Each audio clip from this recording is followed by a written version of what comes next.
I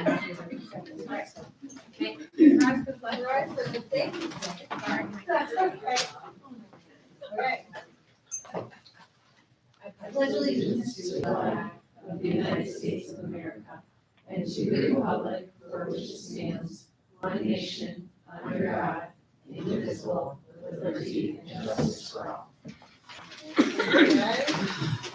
Welcome to the Monday, March 11th, 2024.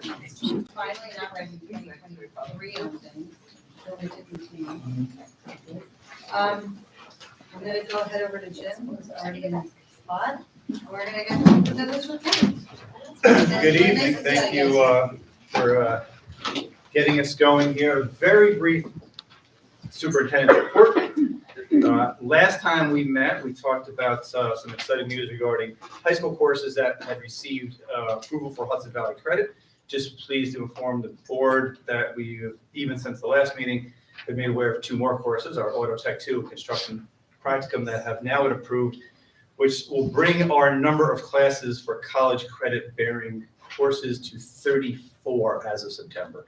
So I just wanted to share that, some positive news there. And then also just wanted to let you know, and this is something that we're obviously hopeful for, we provided the town of Sound Lake with a letter of support in the past week for a grant application they are submitting.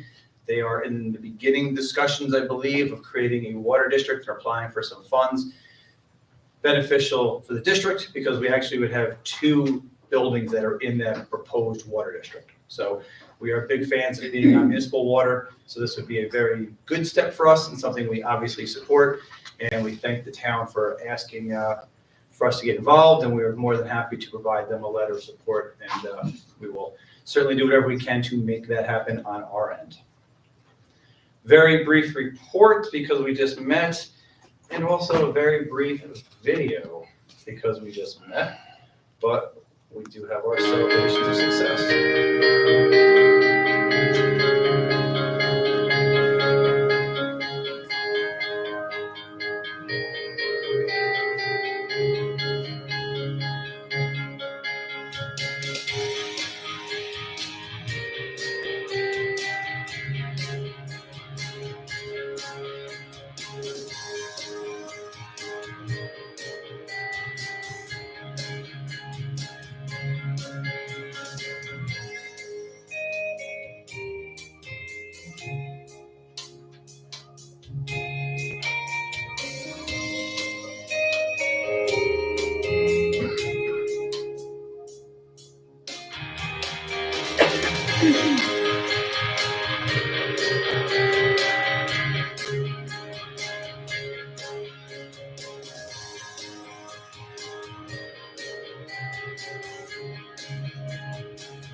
So again, a brief celebrations of success, but a lot of positive things happening even in the last 2 weeks. I was able to see it. The Adams family did a great job. For those who were able to see it, a fantastic performance. It's our second spring musical. And a little plug for the Community Engagement Forum, which I know the boards are aware of. Wednesday, we're actually going to have all three of our elected officials here. Some of them McDonald, some of them at Senator Ashby. So we're grateful to them for spending some time with us. That's 5:30 on Wednesday. And Samantha, that concludes the superintendent's report. I really wish so. But I mean, still, it's your because anybody's surprised. Okay. We have a couple presentations. We're going to start with the warrior renaming presentation.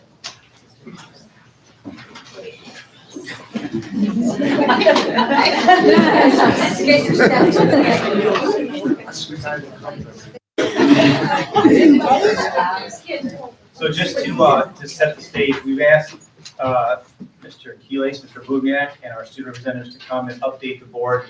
The work on the renaming has been going on. Very thankful to our student group that has been leading the way, and we are making significant progress. And they're going to give you, I think, a pretty informative update and give you an idea of where we are headed. So, thank you. All right, good evening, everyone. Thank you, Dr. Franchini. As Dr. Franchini said, we have just a few objectives tonight. We want to take a little bit of time to just get folks caught up with the work that we've been doing this year. with our student committee that has been charged with looking at the process for determining who we will be after the Warriors. So tonight we're going to take a look at the original plan and the timeline.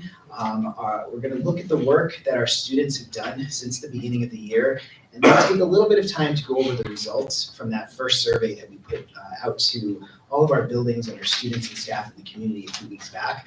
We're going to go over some other considerations that we need to take into account as we continue to move forward, in addition to just a name change, and talk about what we see as potentially our next steps.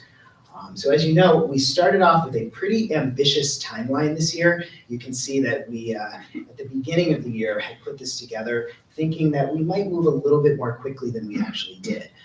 When in fact, as we started to jump into the work as a committee, we found that it was going to be super important for us to really slow this down and make sure that we were really engaging deeply with our students and our staff in the community, and really put ourselves into a place where we're doing this work the right way the first time. So we in no way, shape, or form have met this timeline, and that is okay. So when we get to the end of the survey and you're able to see the results, we're going to share where we think we might want to go at this point as a committee. Okay, so this is not where we're at this point. And just to interrupt, Keith, for the board's sake, if you remember, that timeline came during the presentations we were doing in May and June. We said at the time that there was a very vague and very soft timeline.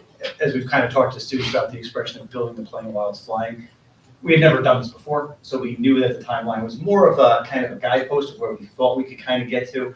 But as Heath said, we were very deliberate in not rushing it to get there. We have 2 years to do it, so we did not want to speed up the process unnecessarily. So. All right, so now I'm going to introduce Jack Galvin, one of our students who's going to go over a little bit of the work that these guys have done this year. And Jack, if you can come over and talk into the mic, that would be great. So what we've really been doing is we've been engaging with the community and really asking and listening to what they want and what they've been saying.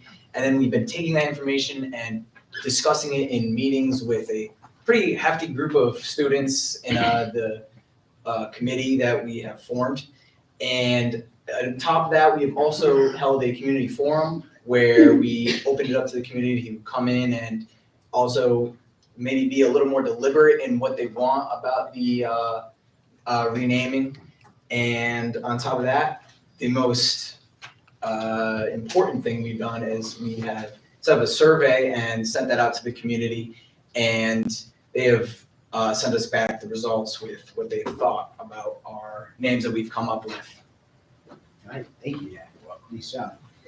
And Grace Farragon is another one of our students who's on the committee, and she has not quite made it yet from her her tryouts for the first day of spring. So I'm going to just cover this slide for her. So as you guys know, we did put out a survey. That survey went out in February for approximately 2.5 weeks. And we sent that survey out to all of our students in grades 2 through 12, as well as to all of our faculty and staff, and as well as to the community at large. So we did put that survey out at that point in time. And what I'm going to do now is have, let's see, we're going to have Jordan Bernstein come on over, and he's going to talk a little bit about some of the results that we got from that survey. So after that survey, we got a result, and it was that 2,794 people responded to it. Majority of those people were from grades 6 through 12, and then about 25% were grades 2 through 5. Ideally, we want to raise the amount of people that are responding to this. We want as much information as we can. Only 2.3% from the outside of the school community. So ideally, if we can raise that amount by advertising this survey to the outer community. But yeah. Good job. Good job. One point that we should note for folks, there were actually 2 pathways within that survey. There was a specialized pathway that went to students in grades 2 through 5. So really it was asking the same information from all respondents, but the questions were simplified for students in grade school so that they could access that portion of the survey in a way that they understood. Right? And so again, that's how we did that. At this point, I'd like to introduce our friend Morgan Dyer, who's going to come over and talk about the outcomes for names. Morgan, come on over. So From the 2,000 something people that did respond to the survey, the least popular among the top 5 popular names was the Aces, with 271 people choosing it as either their first or second favorite choice. 301 people chose the Bobcats to be their first or second favorite, and almost tying with that, 309 people chose Vikings to be their favorite choice. 393 people chose the Golden Knights to be their most preferred choice, and almost doubling the amount of people that chose the Vikings. 625 people chose the Lakers to be their favorite. The elementary schoolers data was excluded just because it was spread out amongst the names, but those are listed at the bottom. Excellent, thank you.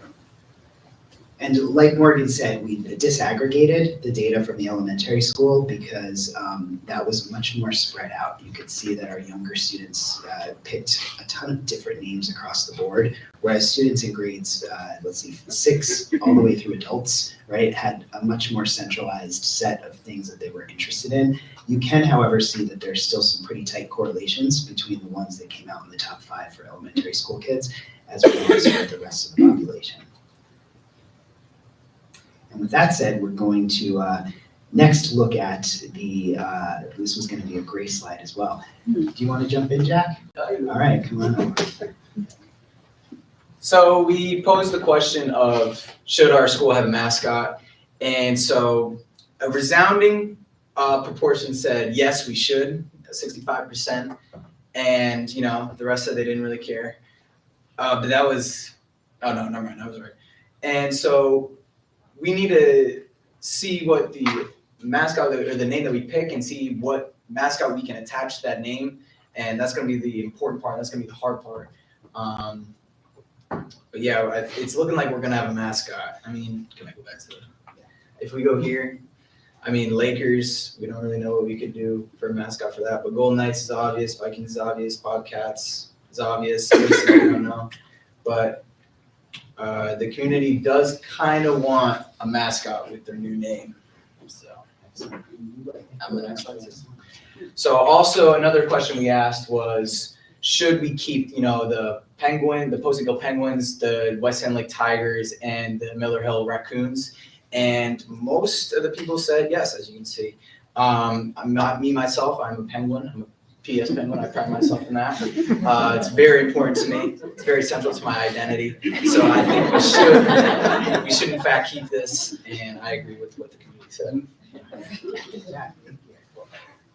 All right, so you can see those were the primary outcomes in terms of data that we collected from that survey. We feel like it was helpful. It gave us some pretty solid direction on some of those questions, and it really helped also to get us from that 15 to 20 potential names down to a solid 5 that we can start to focus in on a little bit more. That said, there are some other considerations, and Mr. Bubniak is going to jump in and talk about some of the other things we have to talk about moving forward. Thank you, Mr. Keeles. As you can see up here, this is some of the more exciting items to take care of once we decide on what our new nickname is going to be. We've talked to our student leadership group about this, and they're very excited to pick a nickname and get moving on this. But some of the other items that once we do decide who we're going to be, we have to develop logos, word marks, not only for who the nickname is, but the school district as well, and maybe the school, each school as well, Averill Park, Algonquin, and so on. As Jack said, a mascot is very important to the community, so we have to develop that. I think as our group has talked, I think most of us are on board of wanting to keep our navy and gold colors, but that is a consideration. And then ultimately, once we pick all of that, there's a lot of items.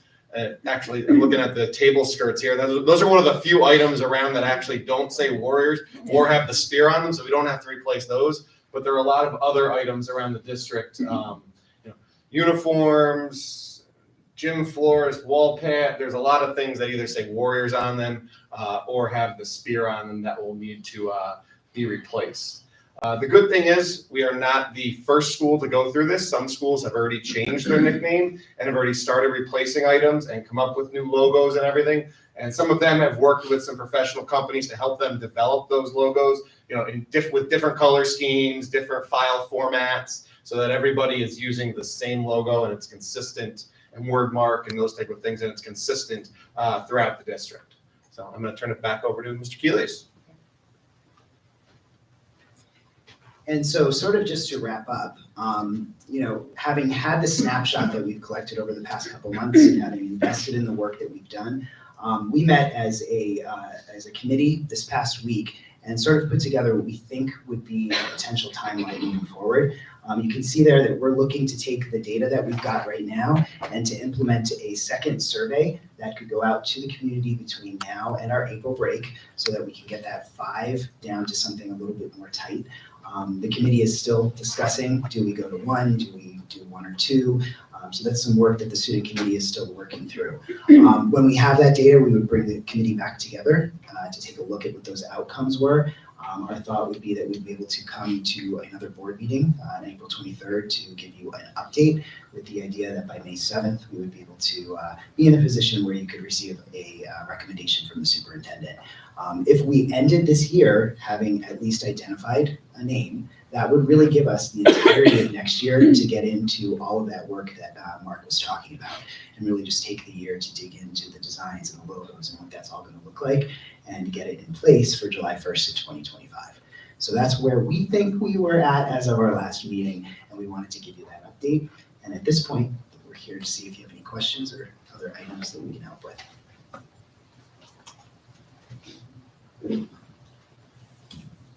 Go ahead, Michelle. Sorry. I thought I'd seen on a slide that you said funding was, I think it was in the beginning, that you had received funding.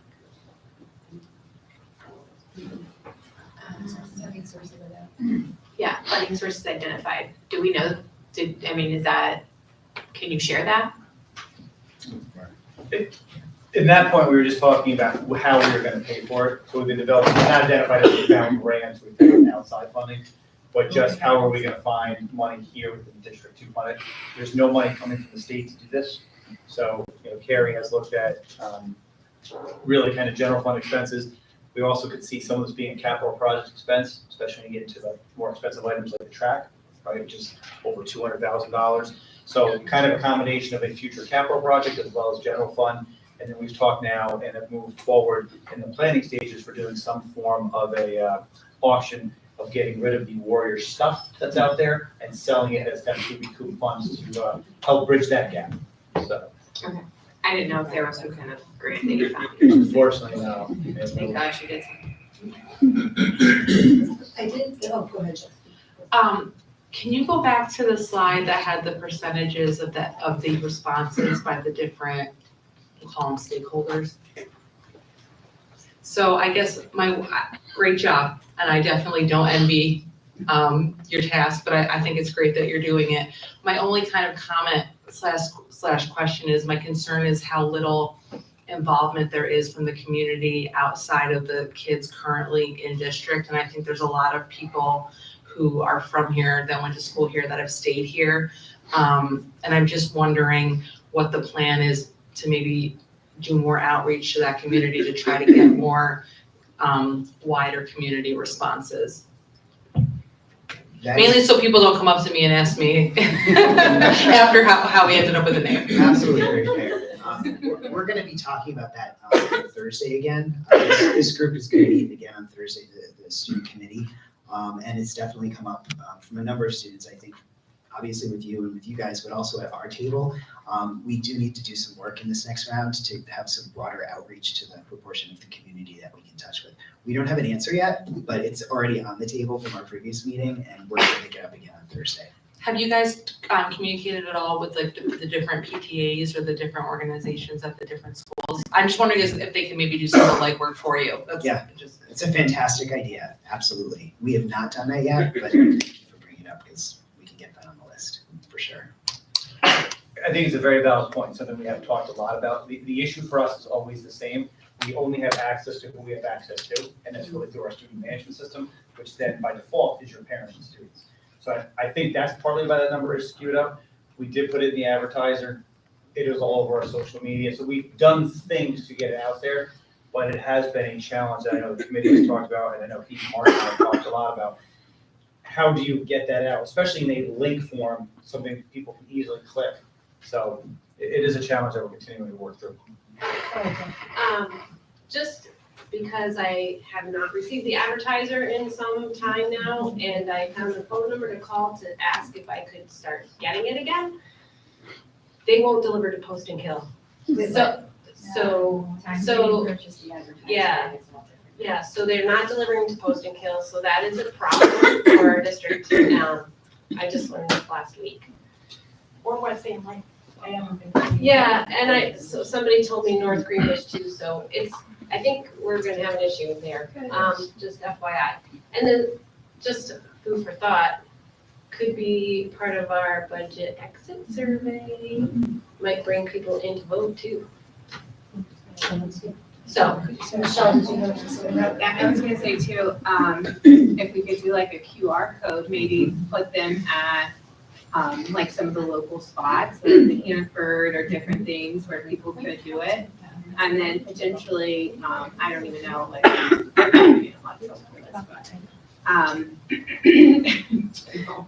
Is your mic? sorry, no, it was not. But is it possible, like, I could even donate something to where whoever signs up and does the survey, we could do like a raffle or a drawing or something, and to like draw people in that way too. Think about it. Like I said, I don't want to get in trouble for that, but it is an option that I would be willing to do to get, kind of generate some people into movement, and other than just students participating in the survey. So one QR code too. I also hear that there's a huge basketball game coming up where a lot of local residents attend. I wonder if we could maybe get a plug in there from the MC guy, just to get maybe a broader scope of people involved. Because I mean, I completely get it, you're limited to the school community, but I think we all know that there's members of the broader community who feel very, very passionately about this. All we can do is get them the info, but the big question is how. I wonder if the local municipal people would, like the local towns would post something too. I don't know how much foot traffic there is there, but they hold like the Easter events or something like that. And not to micromanage to you guys, but I do wonder, like, how do you control, like, I went straight to a QR code myself, but I also feel like anybody driving through town could be like, QR code, and then write in Daffy Duck. And then you lose control of, so I also don't envy the logistics, but I feel like you guys, you said on Thursday, so maybe, so in a couple weeks, we'll get a little bit more. The survey isn't going out again now, between now and our next meeting, correct? No. Okay. I just wanted to say, besides just my appreciation for the work that you guys are doing. My dad used to be like, you know, on time. But I appreciate the fact that it's not so rigid that we are losing sight of doing this the right way, because it is, like, it is something close to everybody's heart, and rightfully so. And so doing it right is more important. And the other thing I want to point out with regards to that is the bigger, correct me if I'm wrong, Carrie and Jen, but the bigger ticket items are not required to, like, you know, July 2025, you know, they're gonna come with, you know, the floor standards if we don't do it, right? There is wiggle room to work that into existing capital plan, so it's not, you know, it's not like, you know, $200,000 next week, which you know, I would have appreciated for this to be underwritten by the people who required us to do it, but you can't always get what you want in the budget. So the fact that we can do it in our timeline that makes fiscal sense is appreciated. Last thing I just want to say about this is, you guys said a couple times, like, when we, and I'm sure it's not, it's not how you guys think, that you kept saying like who we're gonna be, and I'm just gonna come back with, we are who we are, and that is how we act, how we care, like, last meeting, we were, part of Jim's presentation was the number, actually, was that like 10 minutes ago? The number of student athletes who got sportsmanship, right? And then the arts programs over the weekend, right? I've been here since before my kids were in kindergarten. And what I see from the staff and the students is consistent, right? So ultimately, like, if this is not changing the fact that we have strong arms, we'll set that aside. Who we're gonna be is exactly who we are and exactly who we've been all this time. And so that's one of the things that when I start getting frustrated about this, I'm like, it's like, it is what it is, and these kids are awesome, no matter, like, goes by any other name, right? So we are not changing who we will be, right? We are who we are, and that is, integrity and hard work and loyalty and teamwork and celebrating each other. And so I just want to make sure that gets said, because you guys are awesome. You're doing a great job. You're taking lemons and you're making lemonade, and like, I've never been anything less than impressed with you. So whether they're called a Laker or a Warrior or late for dinner. So, Yes, thank you for all your work, for you folks that are in the committee, the rest of the committee too. We appreciate it. awesome job. All right. We got another presentation that's probably a little less fun. All right, thank you very much. Thank you. Thank you. Last one.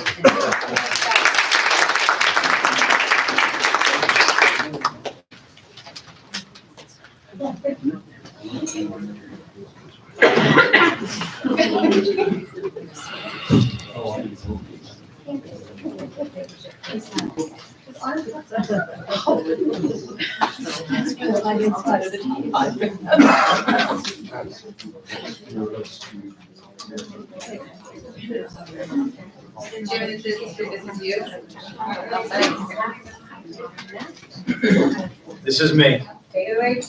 So in keeping with our timeline that we established, you're in for your fourth budget presentation. As a reminder, first one was non-instructional, second one was instructional, but we added some numbers this year due to some of the issues with state aid and some of the advocacy work that we were doing. Presentation number 3 focused more on the financial numbers. We talked more about tax cap, those type of things. Now you're up to the presentation, which is the superintendent's recommended budget to the board. As a reminder, and it's at the end of the slides, but you're going to have one meeting off from a presentation, right? And so the next one will just be a discussion, and then we get into the adoption and hearing and all that stuff following that. So we are rapidly closing in on the end of the process as it moves quickly. So in keeping with a long-standing tradition, we always like to start these presentations with our goals and our mission statement. You know those, right? Graduating college and career ready, productively engaging, digital fluency, and of course, meeting the needs of and creating opportunities for every student every day. We've also always followed it up with our guiding principles. This will be the last time you see this slide. Little teaser, we're modifying those going forward. So these 4 are going to stay, right? The financial representation of our academic program, using data to drive what is our now very limited resources, very important, and where possible, reducing through attrition. So we will continue that, but we are going to modify that slightly as we move forward. At this presentation, we always like to give you a look back, even though it was 1 year ago. It's hard to keep track of what we talked about in this room as we went through this process, a lot of moving parts. So as a refresher, we'll start off with our modified rollover budget.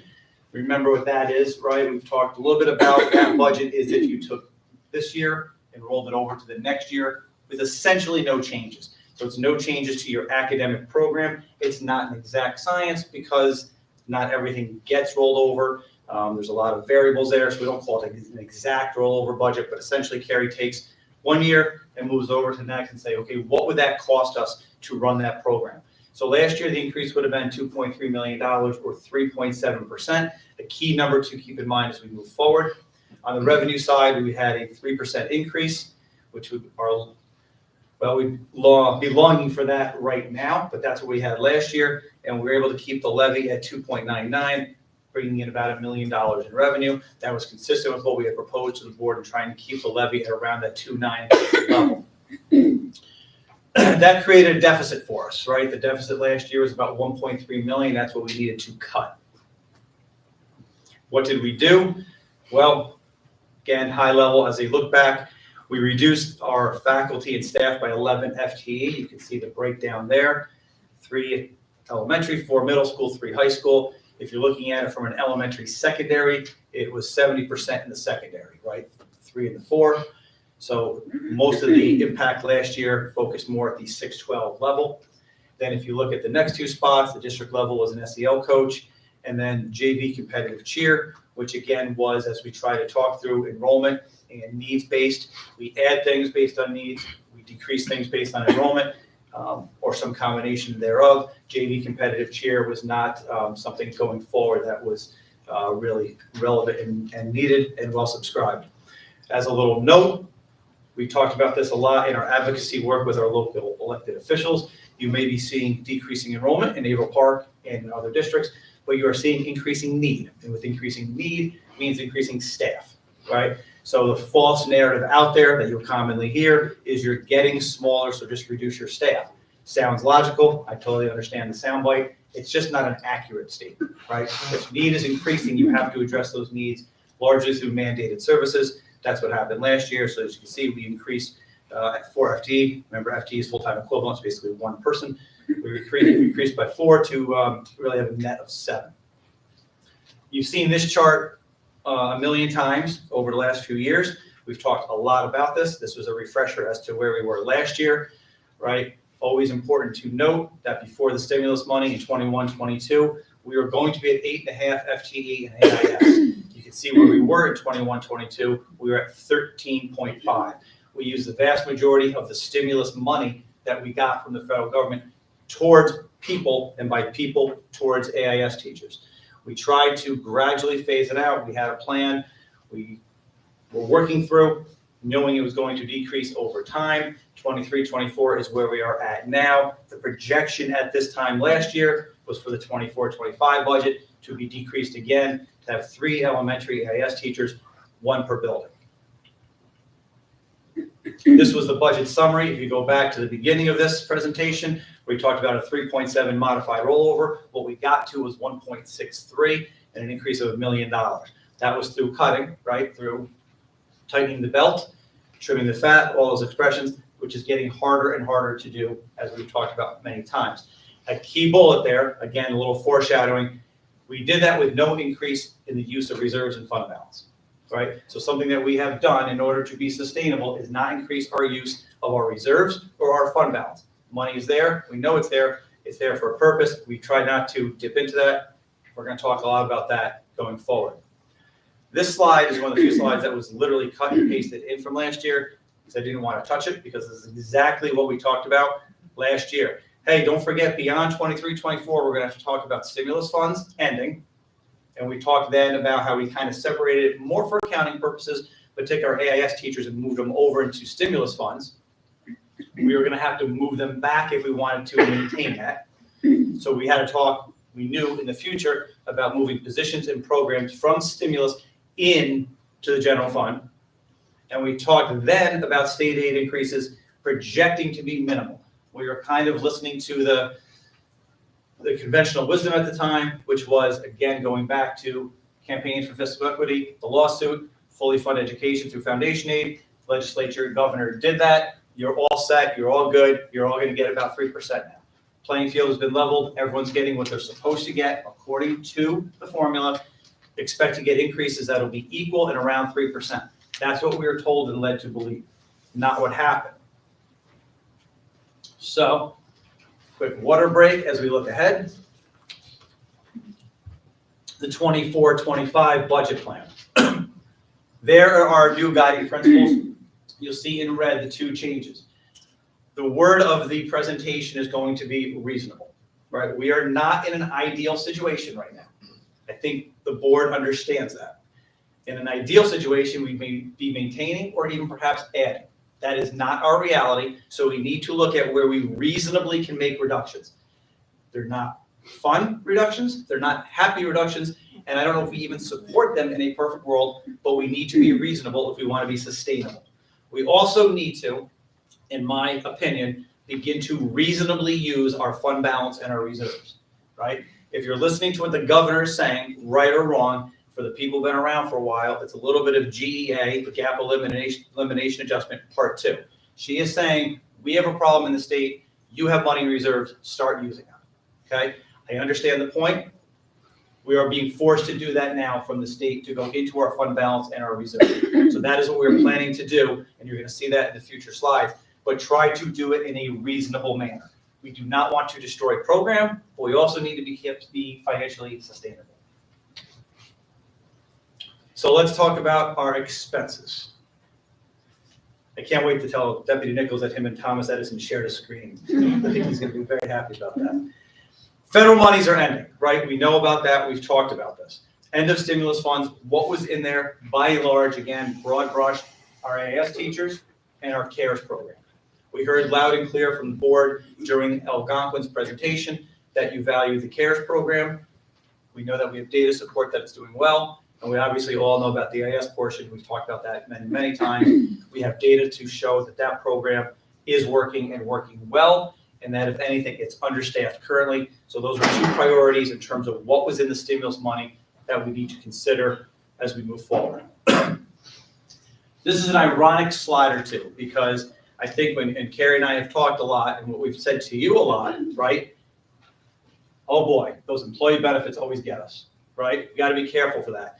It's funny because we barely talked about employee benefits either in the cabinet or with you, because it was such almost a non-issue because we have such bigger issues.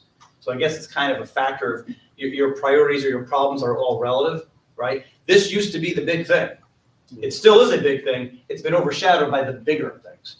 So you can look there, what are relatively small increases, right? Those percentage increases in our retirement system contribution rates, T being teachers, E being employees, the 2 ones that we have to contribute to, relatively small percentage increases, still leading to a dollar number that's over $250,000, right? So you have an increase in contribution of $250,000 in that slide, and then you go to health insurance, again, numbers that we know go up, numbers that we know we can't control, and numbers that went up quite a bit in the past went up relatively small. When we're talking about those numbers and we're quote unquote happy with those, right? You're talking 8, 9, 9.9, 11% increases in our increases for our insurance. Still an impact of $270,000. So those 2 slides, if you add those up, you're looking at over $500,000 in increases on the expense side. Expenses that we cannot control and have nothing to do with. So, we know in the past we've gone very specific line by line. We've changed the process a little bit, so we wanted to make sure we gave you some general numbers and budget lines and codes so you can kind of see where the money is going from an expenditure side. You can really kind of look at these and spend a lot of time on them. What I would encourage you to do is focus really on the top slides in the right corner, right? Our district, like the industry itself in education, the vast majority of your funds go to salaries and benefits for your employees. We're looking at about 78%, right around the industry average. Karen and I were talking, the number I used to say was between 70 and 75. Now I think you're hearing people say more 75 to 80. So that's the percentage. We're right where we should be. It's not high, it's not low. It's just the way it is. Obviously, education is a people-driven business, right? So it makes sense that your expenditures are largely in that area. The debt service line in red, we talked about our last presentation. I wouldn't go too crazy on that. That just is more of when capital projects are done, when paperwork is submitted, when you pay the expenses, when you get the aid back. And now we have a project coming off the books, which is impacting our debt service. So certainly a real number, but the big factor there is those top 2 lines. Moving to the revenue side. We've talked here about having not 1 or 2 or 3, but actually 4 budgets that we were building, and eventually we were going to have to kind of pick a side, if you will. right? We had to make a decision about what we were going to do going forward. What we are building this budget on is a minimal foundation aid of 2%. That is what we are hoping. There's been a little bit of positive news coming through, right? We know from our advocacy work, the issue is a bipartisan issue, and both sides are for funding education to a higher extent than the governor has. We know that she has certainly maybe established a low baseline with what she did, especially to us and to half the districts literally in the state by decreasing their foundation aid. So we believe this is a possible number, a realistic number. It would give us an increase in funding of about $350,000. So we are banking on that. The obvious question from this is, well, what if we don't get it? The obvious answer to that is reserves, right? If we get 3%, then we would use less of reserves, which you're going to see later on. If we get less, we get 1%, 0 still, then we have to use more of our reserves. So that right now is a best guess. Remember, for the board's sake, in the end, you are voting on one thing, and that is a number, right? That is the number that you are going to put out to the community as your budget. All the stuff around that is kind of our problem in terms of figuring out what's added, what's out, how to reuse reserves. In the end, you're voting on one number. The number is going to be based on this 2% increase, knowing if it fluctuates high or low, it's going to impact the amount of reserves we use. That makes sense? So, taking that 2% as our new reality, hopefully, it would give us an increase in foundation of $350,000. Again, the building aid is getting into debt service and projects. Wouldn't focus too much on that. Reimbursable aids, again, those are things that you spend in year one, you get them back in year two. The key number there, I wouldn't look at the scary number in red at the bottom right, is the foundation aid. That's the differential for us, right? So we're looking at a 2% increase, about $350,000 projected, or maybe hopeful, I guess would be the word. Our levy. I am recommending that we go out at 3.98%. That is at the tax cap limit. It gives us an increase of $1.3 million. That would continue the district's history of going out to the taxpayers at or below the tax cap since the initiation of the tax cap.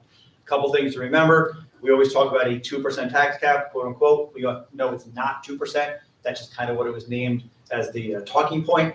398 is higher than we've been going out. We've been hanging out in those 2 nines.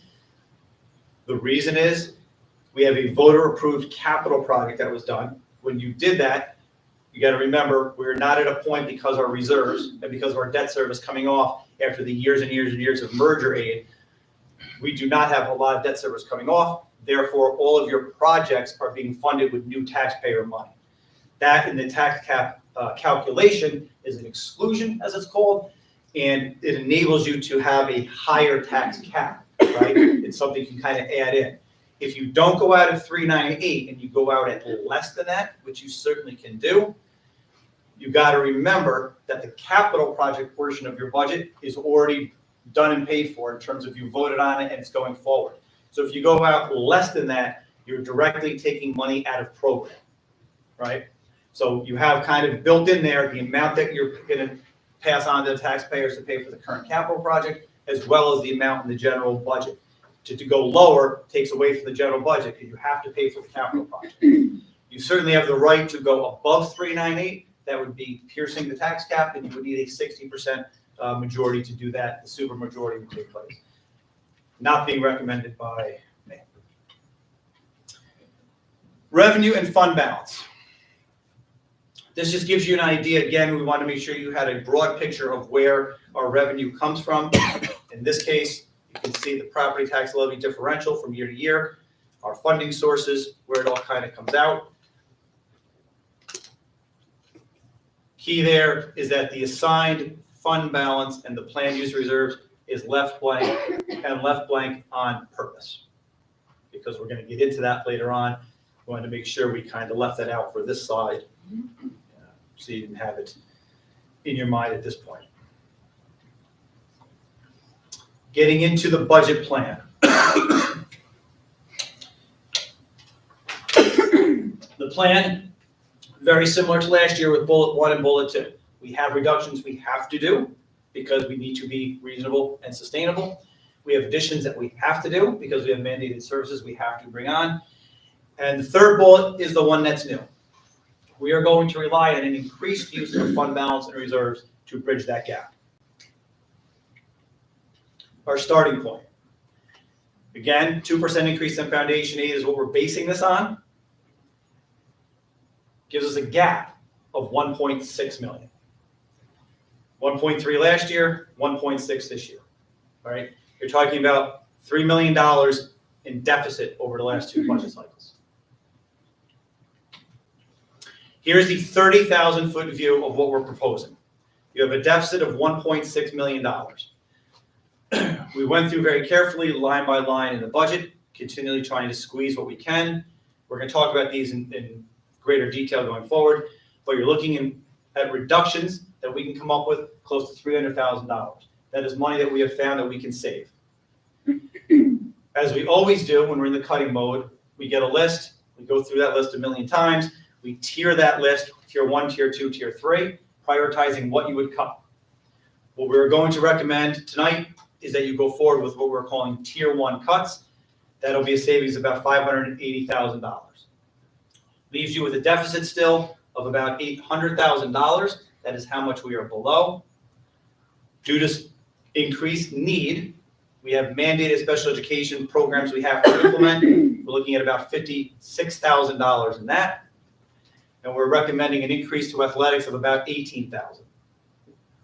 Leaving you with a deficit of $868,658. That is the number that we are below. Taking a look at that with those in more detail. Again, the reductions are largely things that are budget line decreases or things that we are eliminating. Keep in mind, we have a lot of stuff in stimulus funds. So when we're talking about that, that money is part of what we're cutting, right? Because it's currently operating. Teaching and Learning Cabinet, for example, has been operating. It's in its third year. It's kind of our group that looks proactively at issues, right? And kind of looks to see where we're going, kind of aspirational, visionary type work. Start Center, we've talked a lot about that. Those are some of the partnerships we have. Those are focused right now on trauma and family interventions, right? Partnership with the Start Center. Equipment and supplies, as we continue to trim and trim and trim that. And then when you get into that modified rollover, we've had some retirement breakage post rollover. So as retirements come in, we adjust the budget accordingly. We have some breakage in there. So those are your reductions. Jim? Yeah. I'm sorry to interrupt. That deficit that you did on the previous slide, is that before the multiple unfunded mandates from our own Marie Antoinette at the governor's office? Is this pre-name change costs and all of the other things that we have to do? Yeah, I mean, the mandates are cooked into this number in terms of our expenses. It doesn't really factor in any of the Warrior stuff. Okay, So, and we haven't gotten to buses yet, yes? Or no? well, we talked about a proposition that we're going to put up at Okay, a meeting or two ago. yeah. That's separate, so we do the bus proposition separate from the budget proposition, same day, same time. But yes, that is an expense in addition to. Okay. Tier 1 cuts. This is what we're proposing. It's about $580,000. 4 elementary teachers. We're going to talk about that on the next slide. 3 bus driver floaters. Those are positions right now that are not filled, right? We have a bus driver shortage, right? So there would be no layoff involved in those 3. What those allow us to do is be able to get through when we have bus drivers that are out. It also provides for things that come up with field trips, gives some flexibility there. It's also a way to kind of train drivers and keep them on. We have a lot of drivers that go out of medical leave, people who retire. So that floaters are kind of having people in the system. So Mark in transportation has people available and ready so that the transportation department can continue running flawlessly. We have 1 teacher on assignment. That's our data coach that we're not going to replace. And then 0.5 middle school aide and a lunch monitor down at the middle school that we felt like we could trim there a little bit. The key one there in terms of layoffs is the 4 elementary teachers. You can see there the impact of it, right? When you're talking elementary, you're talking about class size, obviously. These are the estimated class size averages in the places that would be impacted by the layoff. So you see kindergarten at Sand Lake, first grade at Post-Gill, first grade at Miller Hill, fourth grade at Miller Hill.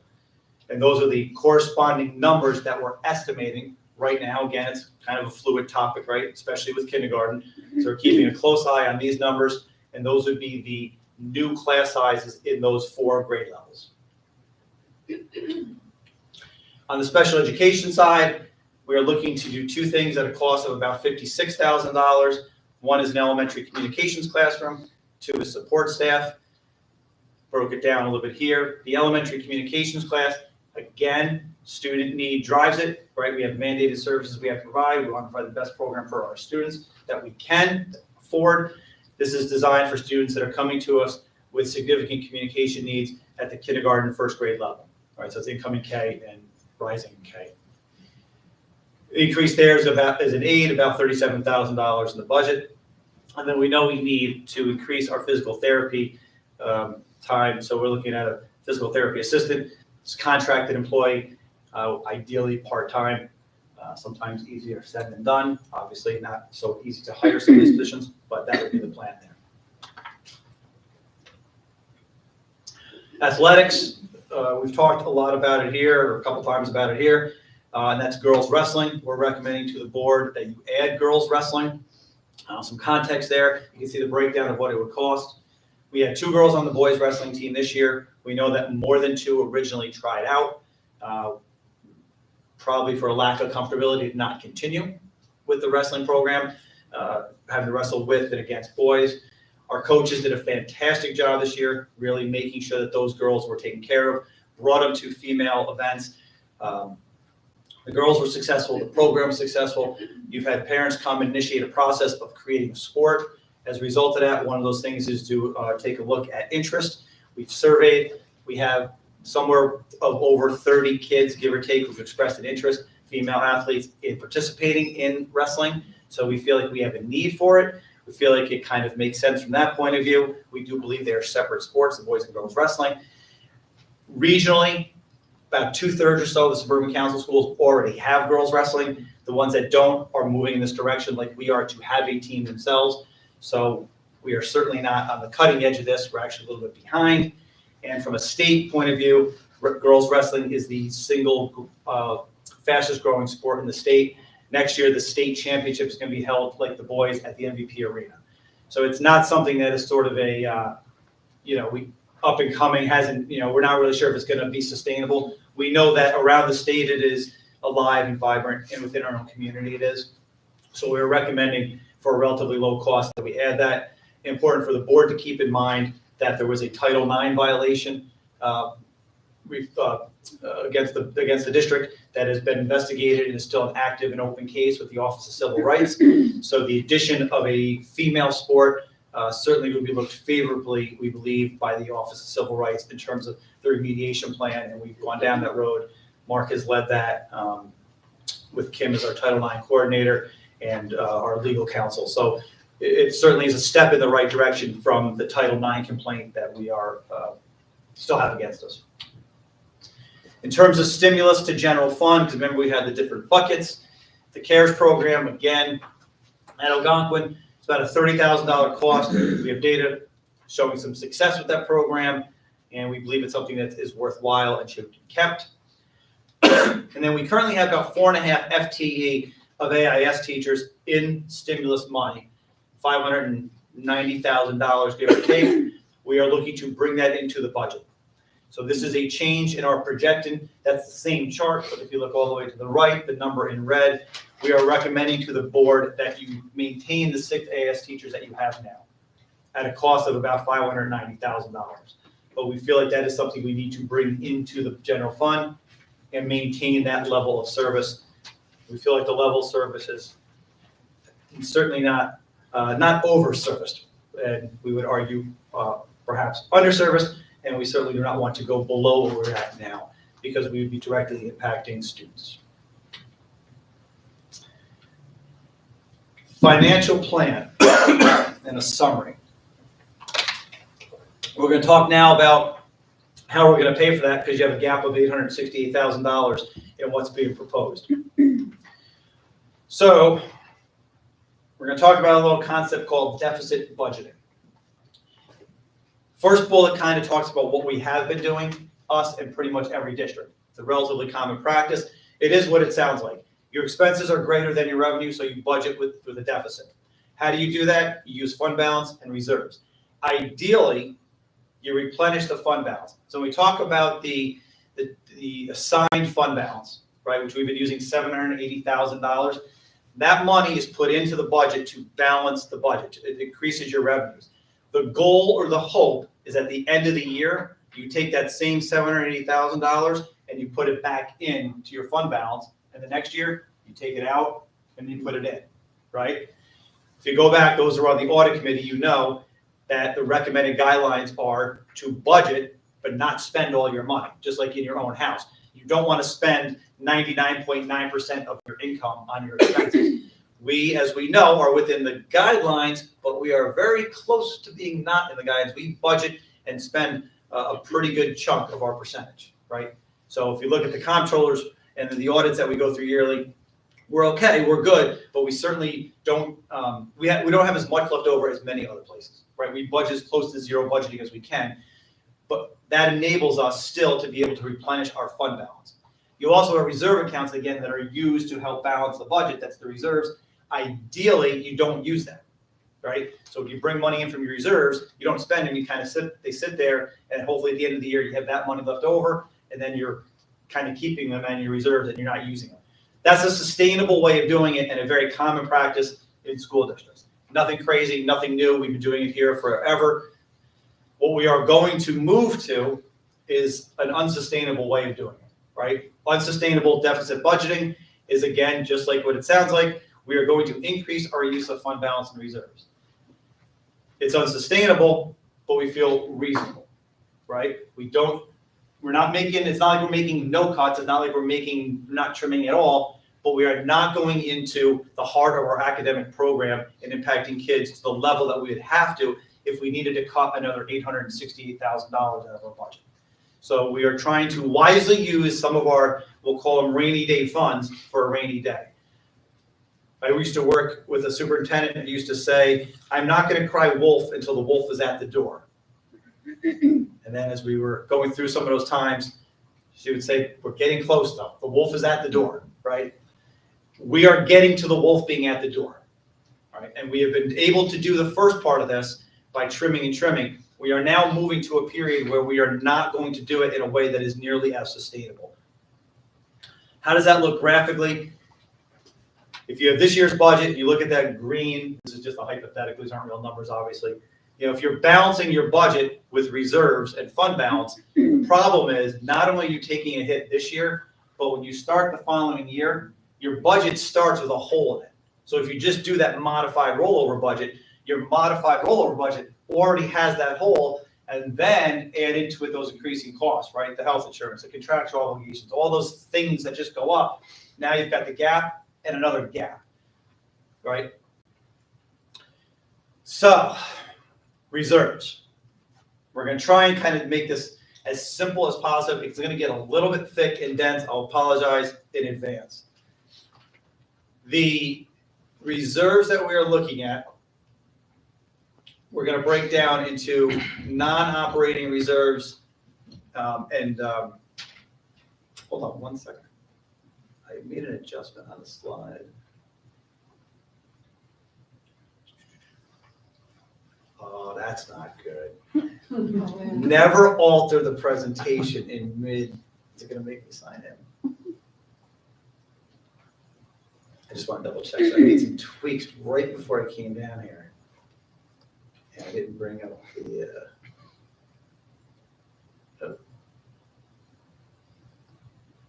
There we go. That's all I needed. Okay. Just didn't refresh on this screen because I broke it earlier. It's my fault. Okay. So we'll go back to that. So we are going to, after this slide, talk to you about the non-operating reserves versus operating reserves. It's going to get a little thick and dense again. I apologize. So these we're going to break down, and we made up these terms, right? Districts don't usually use non-operating and operating. We kind of try to figure out a way to explain this. The non-operating ones are the ones that we're really not going to touch, okay? They exist, we have them, but as you can probably see from there and guess, they're for very specific purposes. Property loss, right? Think flood, right? Insurance, it's when you're paying things off, lawsuits, those type of things. Capital fund reserve, it's going directly to capital. They're very limited in what you can use them for. You don't rely on them for your budgeting. They're kind of there in case of emergency in very specific areas. What we're going to increase is our operating reserves. And we laid those out for you there. Workers' comp and the 2 retirement service ones. You can see the numbers, right, of what we did in 23-24, what we're projecting we're going to do in 24-25, and then the increase. So you're looking at going from about 600,000 to about 975 in operating reserves for an increase of about $375,000. That's the money from these reserve accounts that we're suggesting we should use now. It's going to bring those accounts down. They will be lower, but we feel like they will help us with our budget gap. So again, looking at an example of what this means. If you read across, workers' comp balance is about 718,000, right? If you keep using 125, which is the number in that column right there under 24-25, if we start using 125, you keep going across, well, you get to 28, 29, and now that's your last year of having that workers' comp. You can do the same thing reading across the other two, right? If you go 700 all the way across, you kind of get to that same point where you're running out of those reserves. Pretty much at the end of 28, 29, you're going to have less in the balance than you would use in the previous year. Now, little caution, not to be doomsdayish and disingenuous. That would only be if you used all 125,000, for example, in that workers' comp.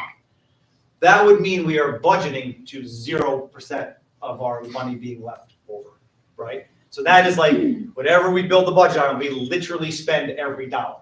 Not likely, right? So this is the worst case, but when we were talking about it, we said we need to show you what it was. It came up in the last meeting. I think, Jess, you brought that up, like when does the money run out?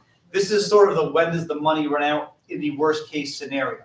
By no means do we think we'd actually use 125, because again, that would be bad budgeting because we'd be budgeting to 0. But it kind of gives you a little bit of what we'd be talking about. Then there's the fund balance portion. Again, a little bit confusing. Assigned and unassigned. The assigned fund balance is what is used to offset your expenses.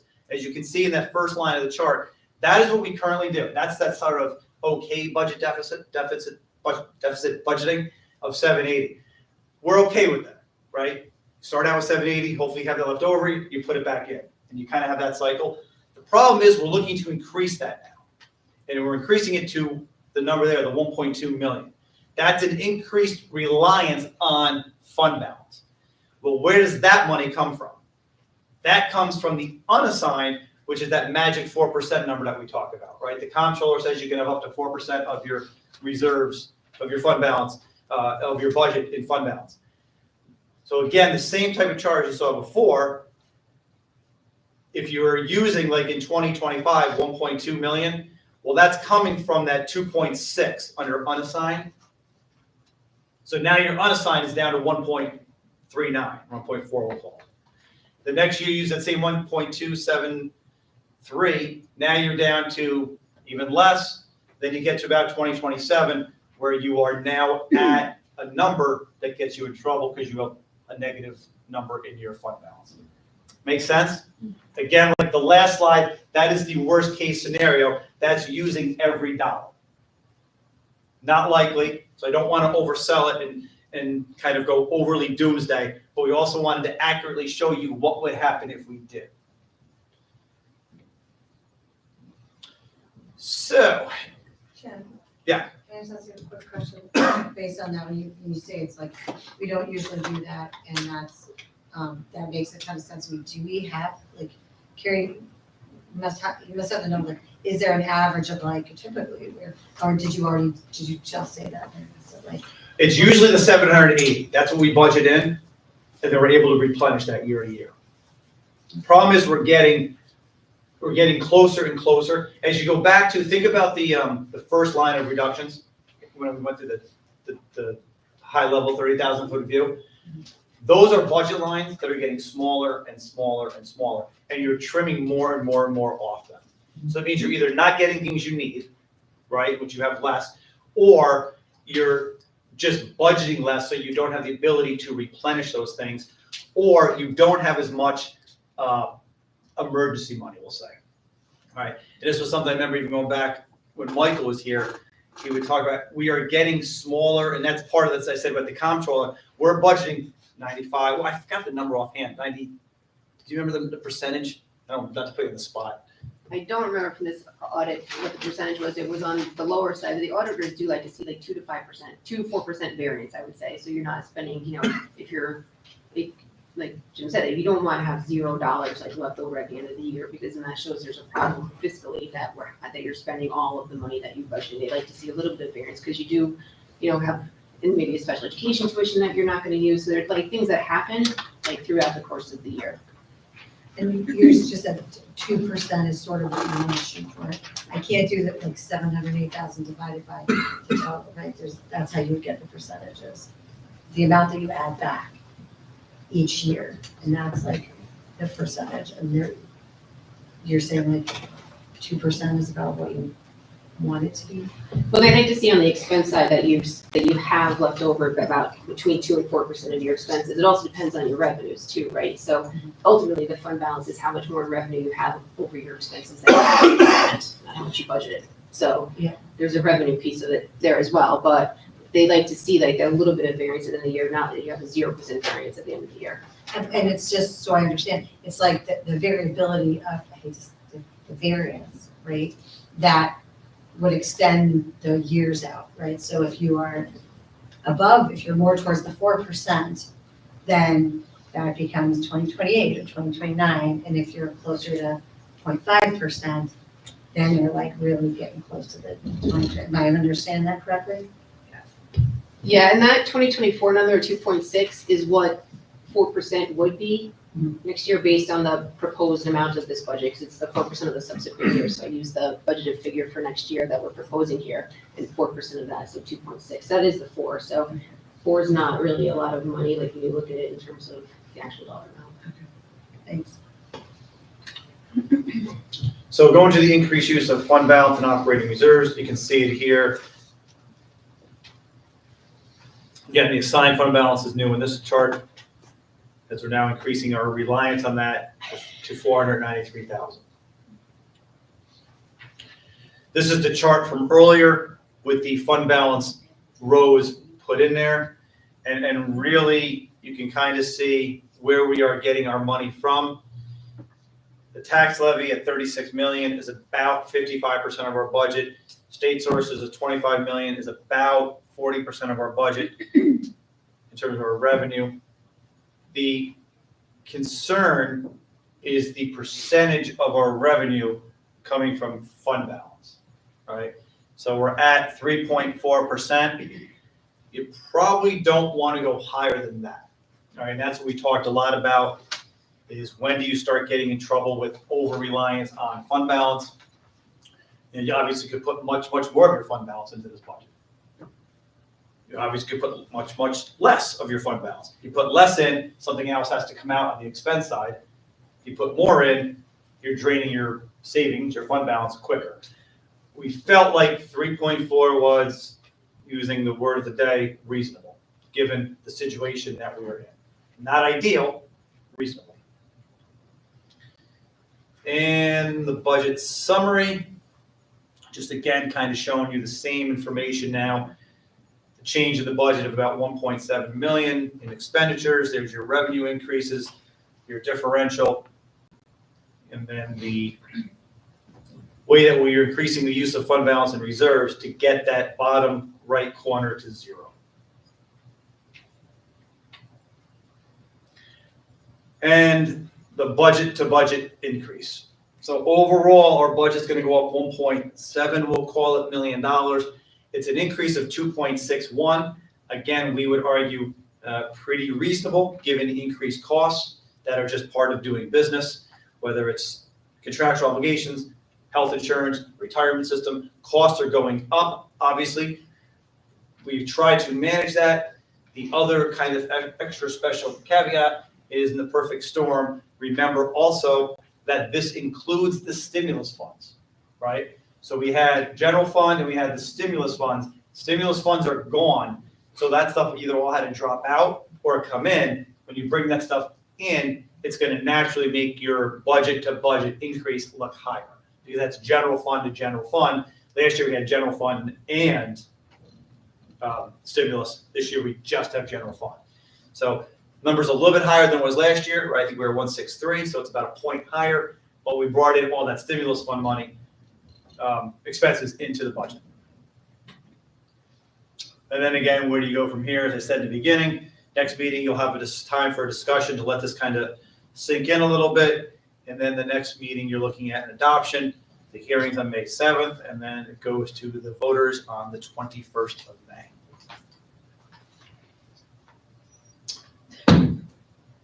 That's the end of the presentation.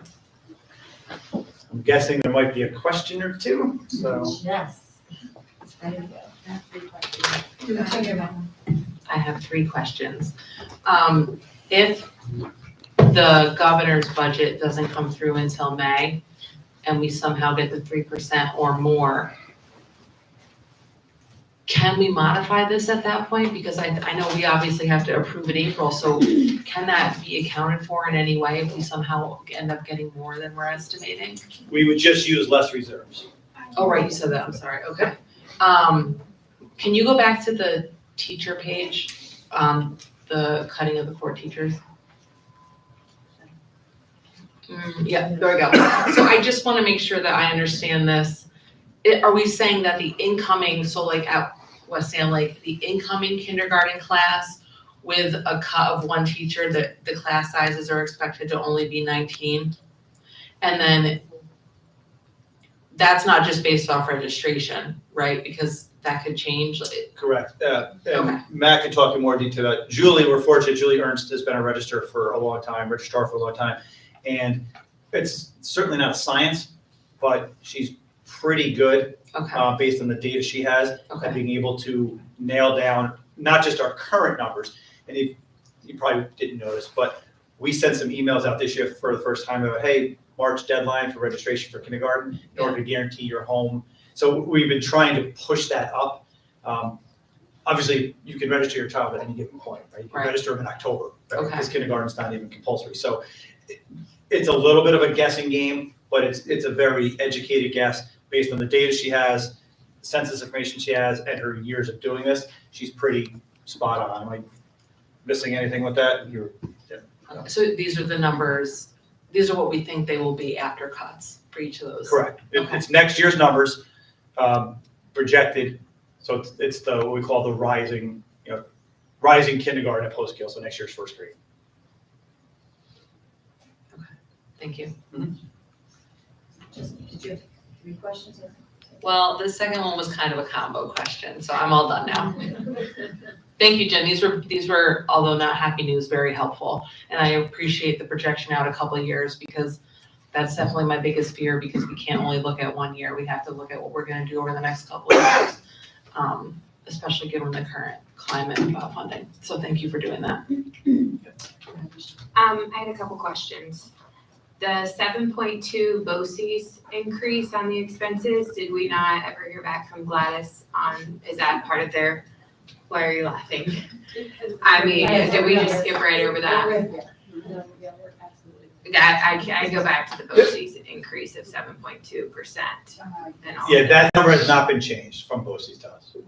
She has not responded to, I know she brought one of her board members with her. Yeah, there's been no change to their expense projection, as far as I know.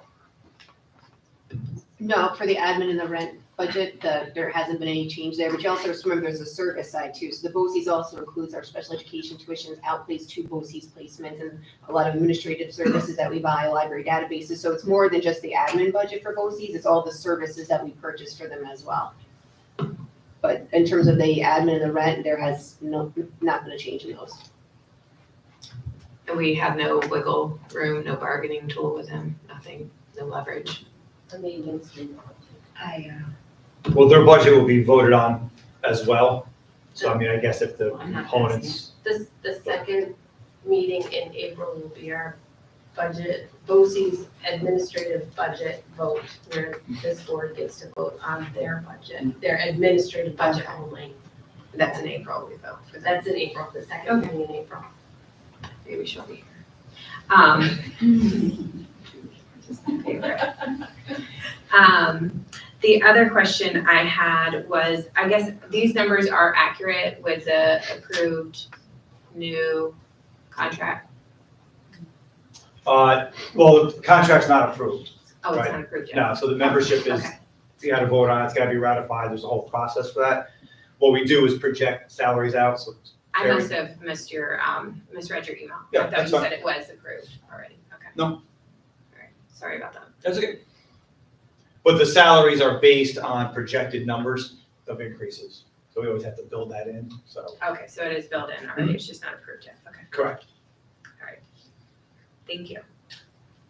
And I just want to clarify, looking at this slide, the 7.2% isn't the BOCES increase, that's the percent of the budget. So the total BOCES expenses are 7% of our budget. That's not the budget to budget increase, that's just how much we spend on those different things. So salaries 49%, benefits 28%, BOCES 7%. It's how much of our budget we spend on BOCES, not their increase. That Yeah, makes the sense. increase was actually, I think, it was high. It was, are you freaking kidding me that you're doing that when we're getting our budget cut kind of high? If we recall the meeting, I want to go back to the actual numbers, but I recall them not being able to give a valid explanation for why they had the audacity to do that. It was inflation. That was, yeah, And that's why we were laughing, because we totally support what you were saying. 100%. Yeah. I have a follow-up question to that, actually. Jess, are you good? Okay. So as it relates to the BOCES costs, what of that, if anything, are services that we could bring back in-house to, I would rather eliminate a BOCES service than a human person. So my question is, can we itemize what services we purchase from them and find out what, if anything, we absolutely must have, because I would rather save a person than a BOCES service. We can certainly provide you a list of BOCES services we subscribe to. It's something, we do that every year, and we review what we have, what we pay for, and then what we use. The services that we purchase are mostly pretty important. So it's not like we're not purchasing anything that is not being used or utilized. We do trim through that yearly as a process to go through, and do take things out. Sometimes it's, subscriptions, it's use of this, it's leases. So we're always going through that, but we can certainly get that to you if you want to take a look at the budget, the BOCES services that we're signed up for this year and next year. And then can we go back to the slide, because it's not just the 4 elementary teachers, we were also looking at additional cuts. That one there. Right, the slide that itemized what the tier 1 cuts were. That That was, one, thank yep. you.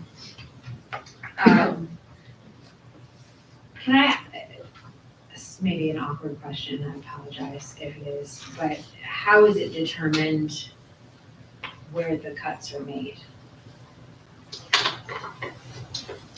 How is it determined, like what gets on the list? Yeah. So we meet with the administrative team multiple times. We do individual visits, and then we do a larger meeting. Then we go back to them individually. Then we have another larger meeting and have a list that's given by the administrators of what can be done. We always ask them to give us your cuts, what's feasible, what's possible. None of them are ideal, and then we prioritize them, and then that's the process for developing. This year we had tier 1, 2, and 3. We ended up subdividing, so we had a tier 1.5 as we were trying to figure out the process a little bit.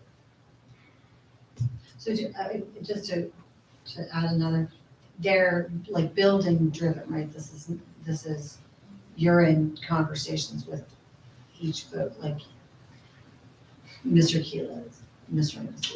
Extensive conversations with the building Yeah, principals, the just that. department heads, yeah. And as a larger team.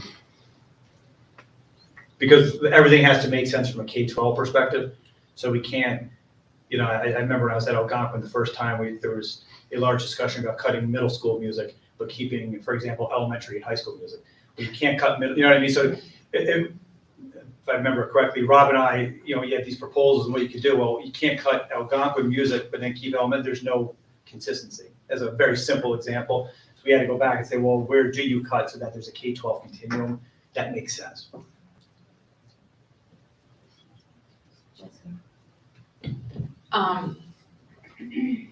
Jim, just out of curiosity, depending on when we find out, I guess I'm still really hoping that we'll somehow get 3%. Would you be willing to just, or maybe Carrie, just so we can see how much of the fund balance we would use if it is 3%? That means we could extend it out a couple more years if we have to. Not tonight, obviously, but if on the off chance we get the 3% instead of the 2%. Yeah, Because that is still a possibility, right?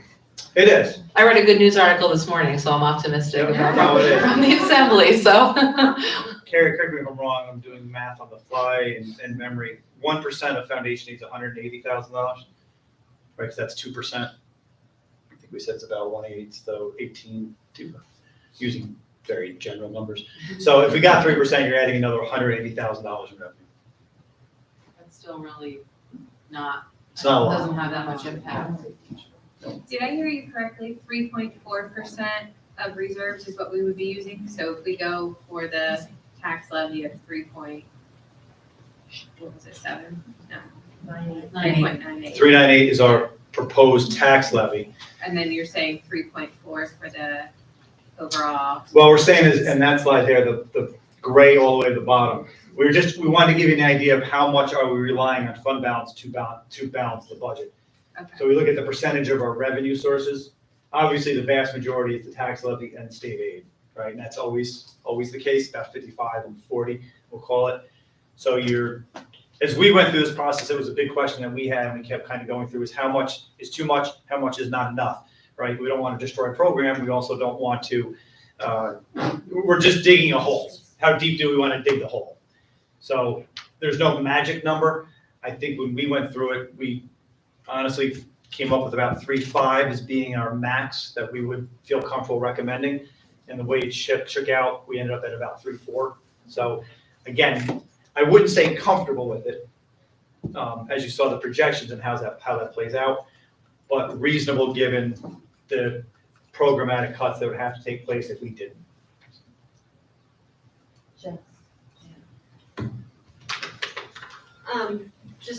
I guess I mostly have comments. First of all, I really appreciate that we are going to go to the tax levy cap. I think a district has a history, the district as a whole, the voters has a history of supporting us at the tax levy cap. So, and we could use every penny of that tax levy cap. So I appreciate that, that's your recommendation. I do support that. I just want to make one note that because I was here before the tax levy cap, they imposed that 2%. But then they also said, we want you to have local control.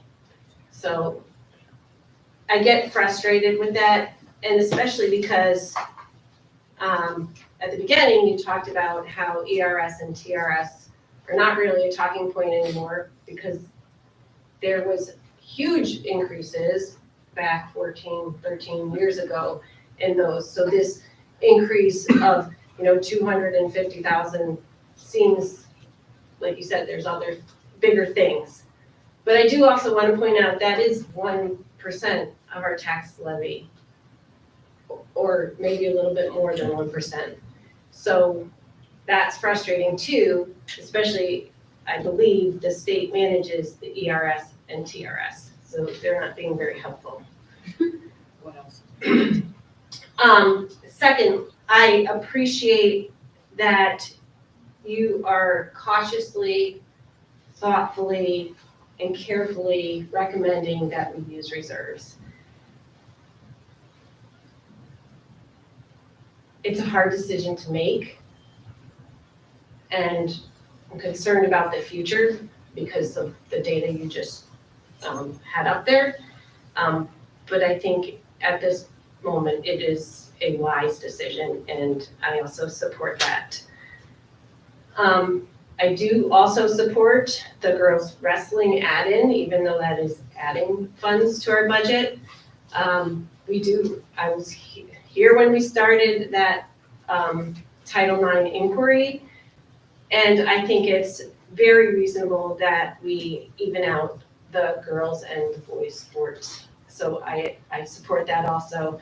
And I also 100% support bringing those AIS positions into the general fund, because our students, and hopefully the state will eventually get this, are our state's most valuable resource, and they need to support that, and we need to do what we can to support that too.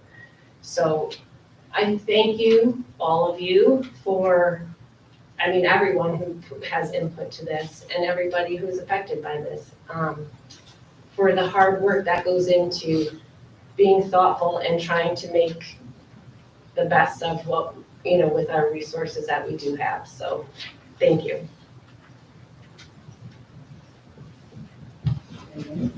Okay.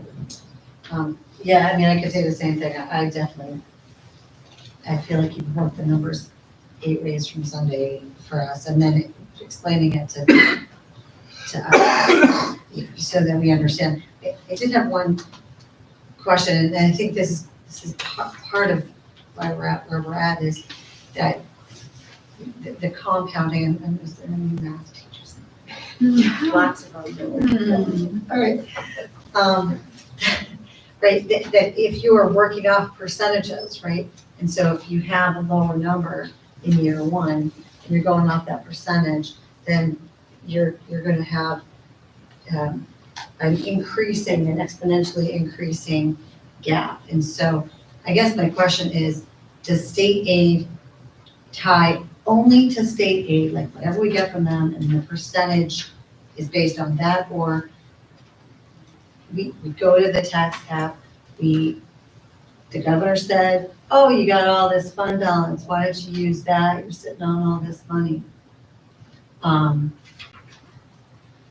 Okay, does that make a total that when there's when there's a percentage taken off that, does any of that count besides the foundation aid is what it is, and that's the only money that counts in any sort of percentage increase? Like, if we make up the difference with our fund balance, they're still working off that lower number. If that makes sense. Are we sort of are we just forever stuck in this pattern of this kind of increase instead of that kind of increase? The use of fund balance doesn't affect state aid's percentage increase the following year. It's gonna be based off the previous year's foundation aid or state aid. That's okay, so it's 6-1. I don't love spending a lot of money, and I really like my savings.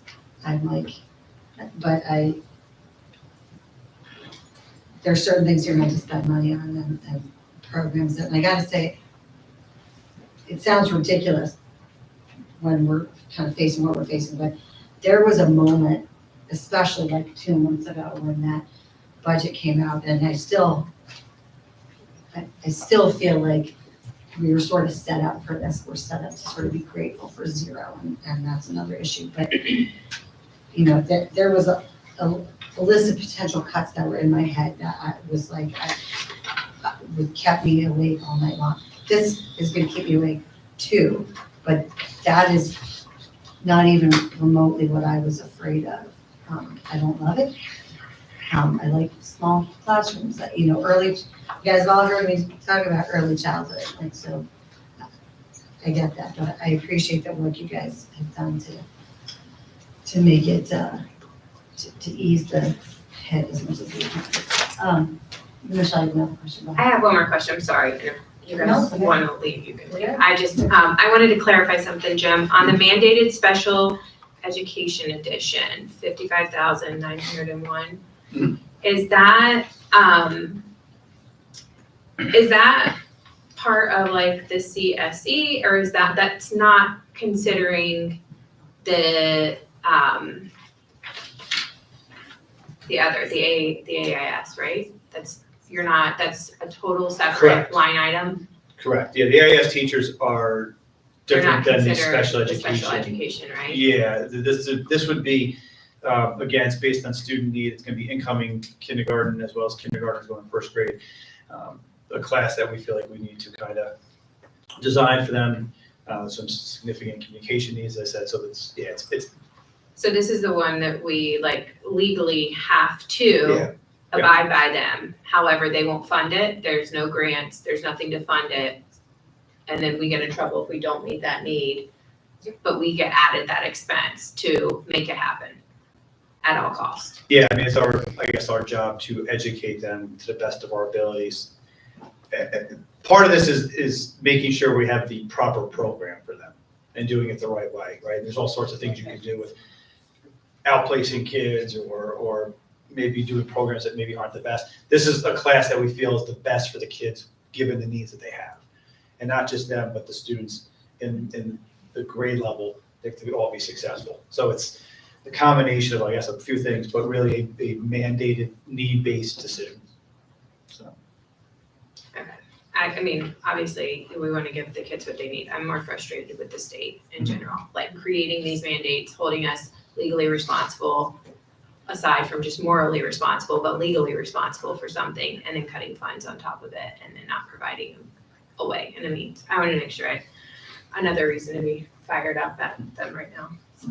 Well, and just to look off that bit, AIS is not tied to mandates, and AIS is not tied to IEPs or anything. No, that's intervention Intervention. versus community and special education, there's a distinction. So, yeah, totally different. And so again, like, given what we've been through for the last 4 years, to be able to hang on to those AIS staff,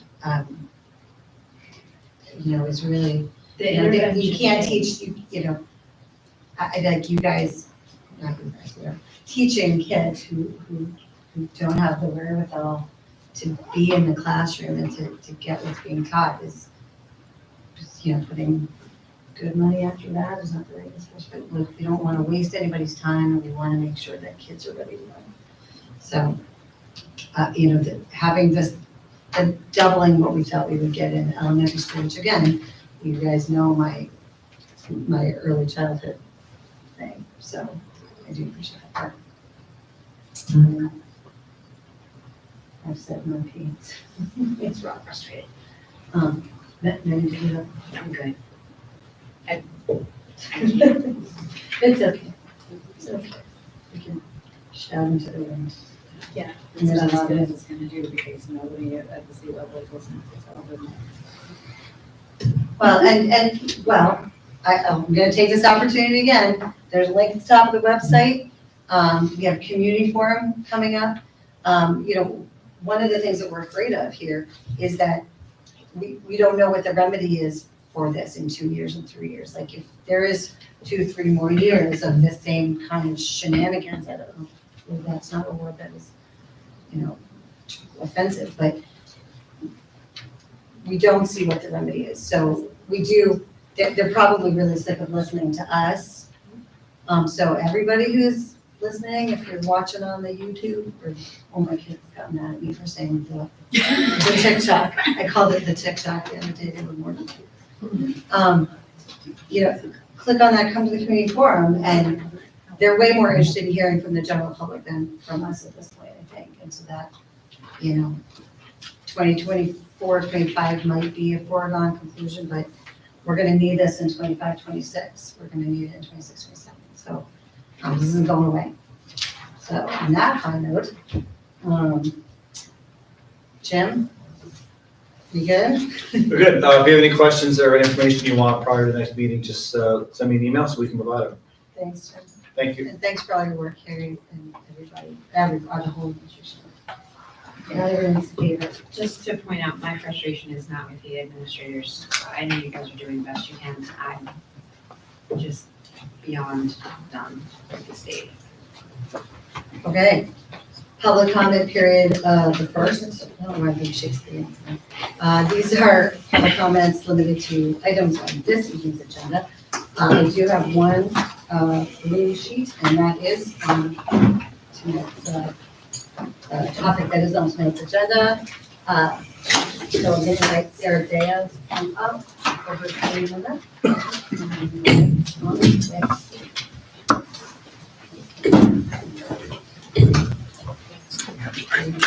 In advance.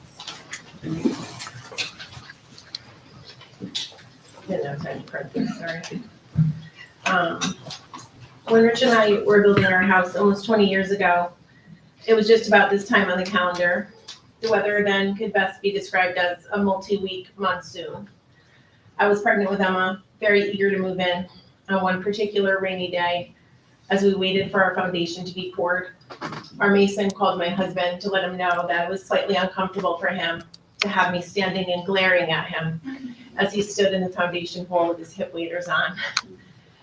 But you see, I knew that until we had a foundation, we would never have a home. It's the most important part. That analogy holds true regarding the proposed cuts just explained by Dr. Franchini. Too many of them come from our foundation, our elementary students, our youngest learners. In order to fulfill one of the cuts, the class size in one grade 4 homeroom at Miller Hill will exceed the board guideline by 2 on the first day of school. 27 9-year-olds.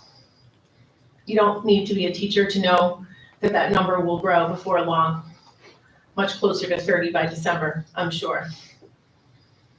Those students will start the year without enough lockers in their homeroom, without enough desk space, without enough science materials to complete the labs. All of your parents, I'm guessing none of you have ever invited 27 children to a birthday party. And if you did, I'm guessing it was once. It was short.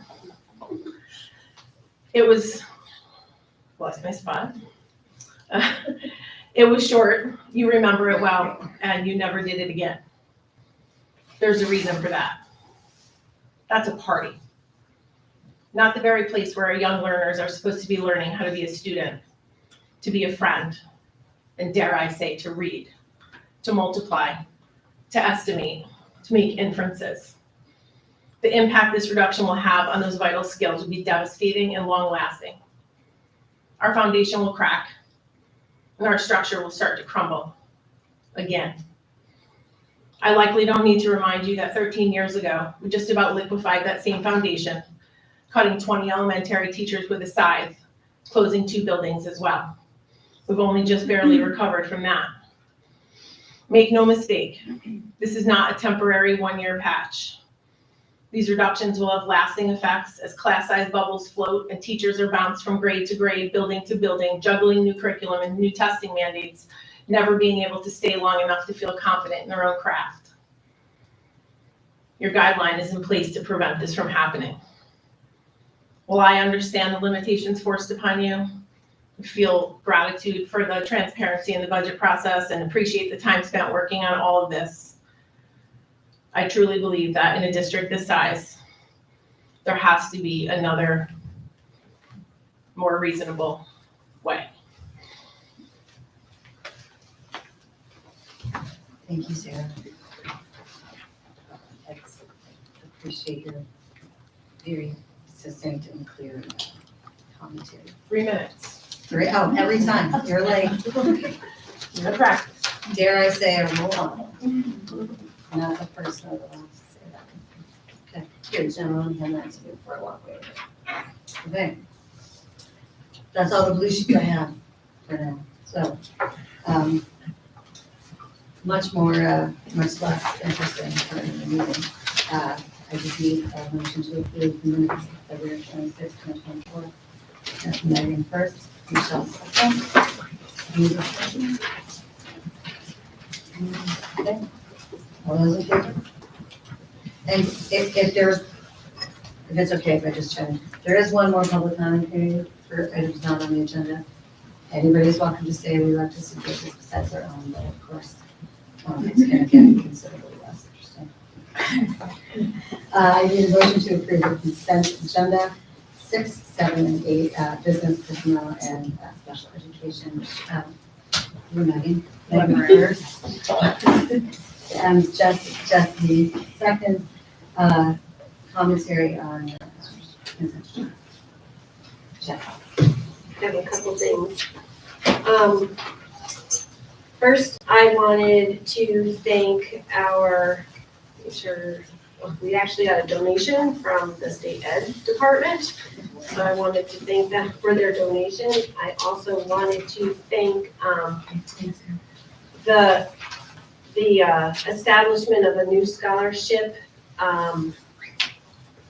from the Doors of Hope Community Scholarship. We appreciate their acknowledgement of seniors who are going to go into study the field of community service. So we appreciate that. I also wanted to acknowledge Michael Whaley and his retirement after 17 years of service to the district. We appreciate his service and wish him best in his retirement. And I just have one quick question on 6M, the agreement with Mengel, Metzer, Bar and Company. I noticed that what we are approving is less than what they proposed. And it looks like we're opting out of the Ed Law 2D gap analysis report. And I just wanted to confirm that was right and just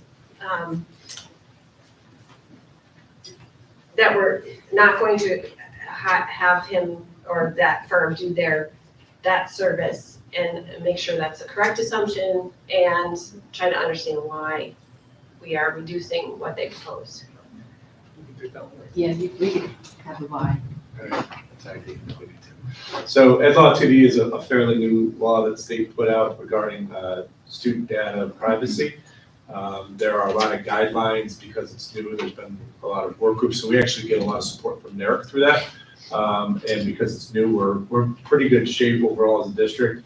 On top of that, the state is going to be going into every school district this year to do their own analysis of that. It's not an audit, it's a support for the skills. So we're getting kind of between the services we get from NERC as well as what the state is doing, we're kind of getting that Ed Law 2D. So it would be very redundant to have an outsider do that at this point. Good, so we're not spending our money because the state's gonna provide that service. Yes. Okay, Whoa. thank you. I don't even know what to do with that. I just want to say one thing, that the Doors of Hope Community Scholarship caught my eye just for one thing, that it is focused on community service, and that is kind of not the glamorous field to go into, but it's what we're all doing here.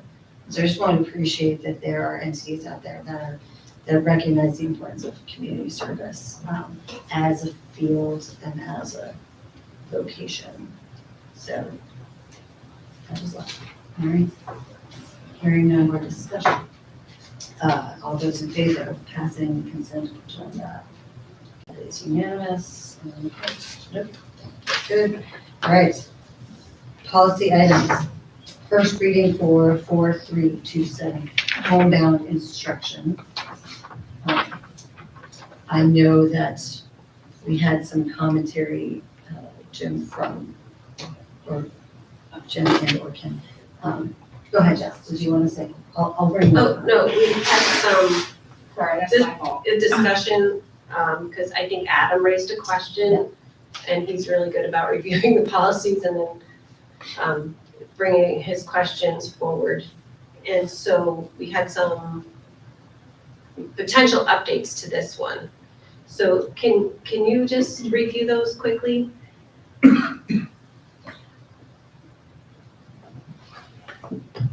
Please and thank you. So there's some changes to the homebound instruction regulations that went into effect on July 1st of '23. But what Adam caught was that there's a paragraph that references minimums below the minimum, but yet the minimums below the minimums are not stated in this policy. So we, Samantha had suggested an edit to help with that, to make it a little more clear. So, I guess the suggestion is to review the new language with Kate, who happens to be here, and possibly NISBA, just to make sure the new proposed language aligns with what we are supposed to be doing, if that makes sense. Yeah, there had been like a previous minimum. And then that expired. Yeah. And both of those numbers were in the previous iteration of this policy that's on the books now. And so when we said we don't need those anymore, the old ones, they're expired, take them off. But we neglected to look one paragraph got down that referenced them. And so I put in some language. I think we want to get it in front of Kate, we want to get in front of NISBA, and get in front of Adam, and then bring it for a second meeting in 2 weeks. Does that? Yeah. I should table that. Yeah, I think it's good to take a look at those edits and then bring it forward again for a second reading. Are we tabling it, or are we gonna bring it forward for a second reading? Well, I think, Well, go ahead. isn't that for a second, like, we're not tabling it because we haven't brought it up. We're not tabling it, is right, we're just making I'm having a second.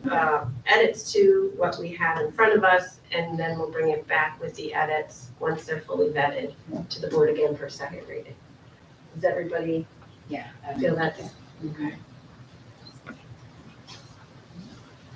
Did I say tabling? I did. I don't know, it doesn't matter. 8520. We didn't have any comments on this one from this time around.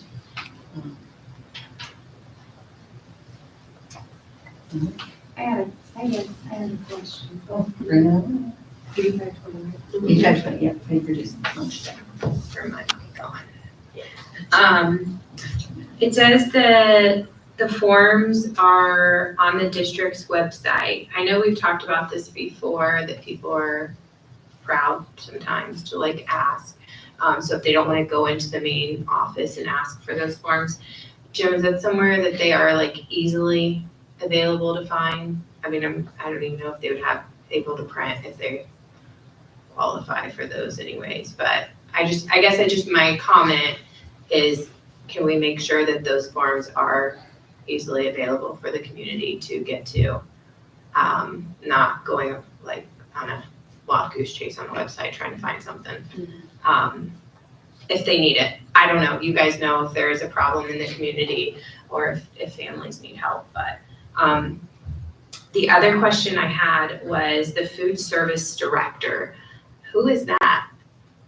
Like, is that, I guess, like, is that an HR person? Would that typically sit with HR? I was just confused at that title. No, we have a food service director for the district. In the past, it's always been. So just like over the program? Yeah. We recently moved it to a BOCES program at Cap Region BOCES. There's a way to get aid on it and do some stuff. So it's always been a food service director, supervisor, department head type position. Oh, okay. I was just curious, like how, I mean, I don't know, because in my head, a food service director would be like over the food, not necessarily the financial responsibility. Like if a family qualifies financially, but I guess the state would guide them if they make that. I guess that's kind of was my confusion. That would seem to me like more like a Ken thing, like this is our like legality side of the criteria that they meet rather than, but I guess the state would guide that. No, that goes through, so, in buying the BOCES service too, the applications are a little, few and far between now that were free for everybody, so. Right, but- I thought this was just probably like going forward, right? Yeah, so like if we ever come off the program, plus it's still good to still collect the applications when you can. A lot of people now are directly certified now anyway, so if you have any kind of services like SNAP or anything, you just download it and qualify, you don't have to do the application, so a lot of people qualify that way. Yeah. But yeah, the food service director through BOCES, they have a whole back office and they help go through and check all the income verifications to make sure that people meet the criteria, so they handle all of that for us. That's awesome. Okay, I was just curious. I wanted clarity on that. So just to highlight the crux of the issue on that though, with the folks that are automatically certified, it only happens if they're receiving public assistance through county services. So what ends up happening, much like what happens with AIS students who don't qualify for an IEP, right? IEP is that legal document that it requires it, so you think about like public assistance services.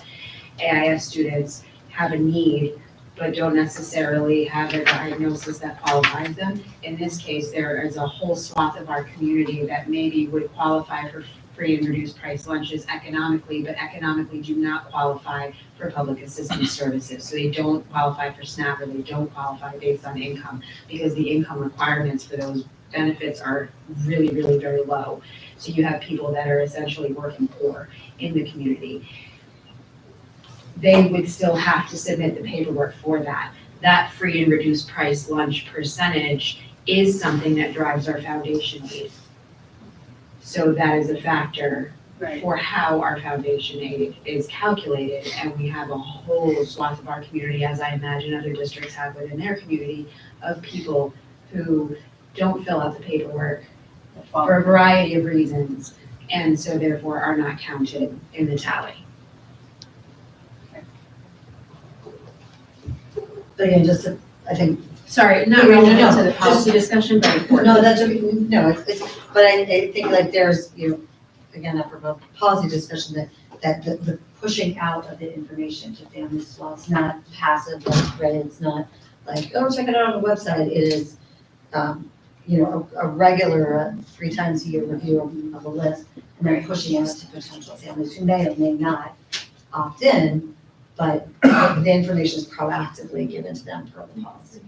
Well, and to your point about the forms being accessible on the website, I know that they are accessible on the website, but are they fillable on the website? Is it a PDF fillable form on the website so that the person doesn't have to print it? I just clicked on the link, and it is a form actually through Link, which is our software program, but that manages our finances, so it looks like it is now all electronic. Awesome, thank you. Do it on your phone. All right. I'll make a motion to waive the reading. Second. The second reading and approve the policy. First, 9 seconds. Any further discussion? Just D first and Megan second. Any further discussion? Okay. On 8520, all those in favor of adopting, as is. That is unanimous. Okay, 9260. Conditional appointment, emergency conditional appointment. This is required. It's not something we use, Kim, if you want. Yeah, we generally, in my entire career, I've never done this in, my HR career. So it's one of these that we're required to have, and it has to do with fingerprinting and, getting people cleared. We generally do not let anyone start if they're not cleared by state ed fingerprints. But there's ways to get people on board, kind of pending fingerprints so this is one, it's a required policy for districts to have. It's not one that we've had a lot of experience with, but it's something that we're supposed to have. And functionally speaking, we're fulfilling the needs that are asked for in this required policy in our SOP, basically. So it's putting something down here.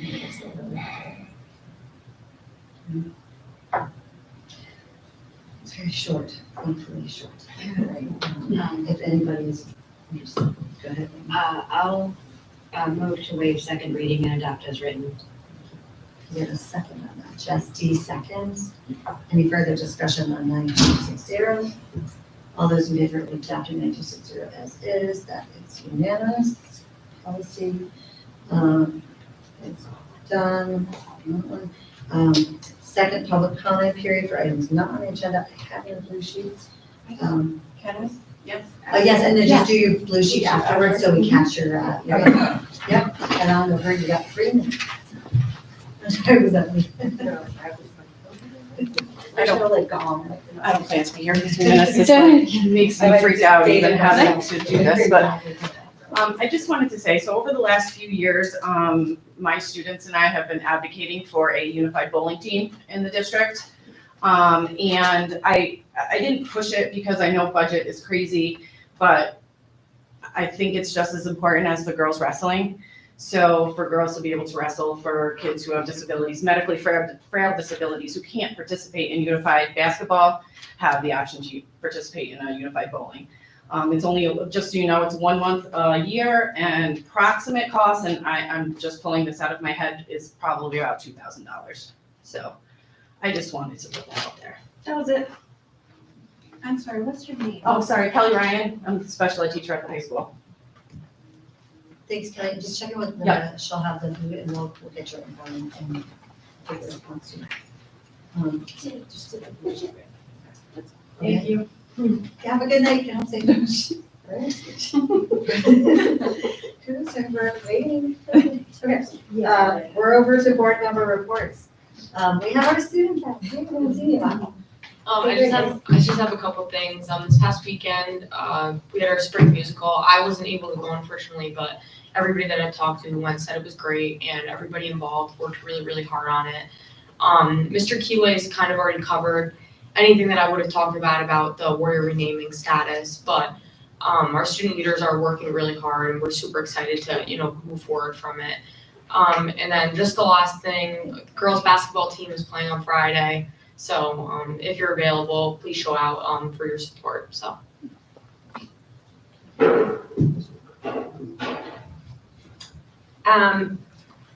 I've been very fortunate, and my committees have met in the last 2 weeks. So I don't really have an update other than it's so important now more than ever to vote and make your voices heard and petition, and we can't just go and unfortunately print money and make magic happen. It's tough. I appreciate all the hard work that goes on. I have been in countless hours of meetings trying to advocate for our district that we are not paid for. We take time away from our families, our loved ones, our students, our businesses, careers. And so my heart breaks where we are right now. It's really sad. And so now more than ever, people just need to keep fighting and make their voices heard to make an impact and a change and a difference.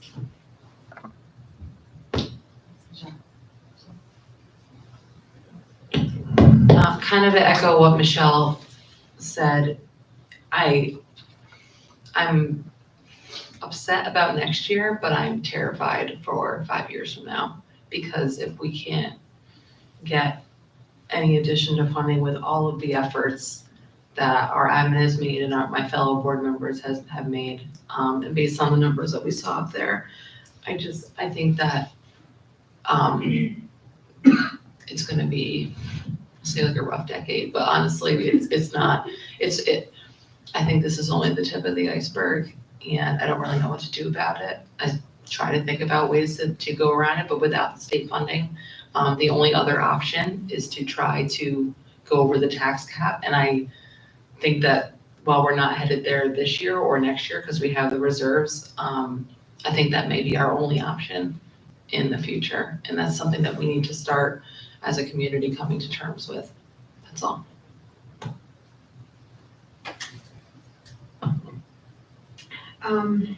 Well, first of all, huge congratulations to all of our students who crushed it in the past 2 weeks, right? We've got Annie at the middle school, and we have Adam's family at the high school, and we have athletes across all spectrums just doing amazing things, and showing up every day and doing the work.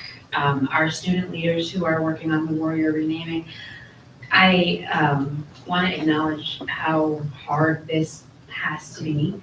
And I want to echo something that Sam said before, because I've been very vocal about how against this I am as it relates to our district. Not as it relates to the overall policy, but as it relates to our district, because I don't think that we ever, as warriors, were exclusionary or disrespectful. And I have always considered myself a warrior even before moving here. So moving here and finding we were, you know, I felt a part of like finding, you know, your home. I don't like this, but we will always be who we are. It's a very important distinction. They can call us whatever they want. They can make us change our name. They won't change who we are as people.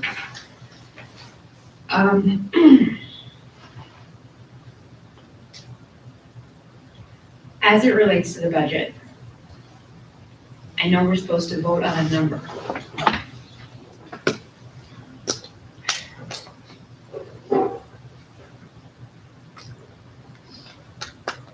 Sorry. I can't look at the number without looking at the people. So I'm sorry if I get emotional. But I see every dollar as a student and a teacher and a bus driver and a lunch aide. And it matters. Every single one of those people matter. And that's all I can't get any more out, so I'm sorry.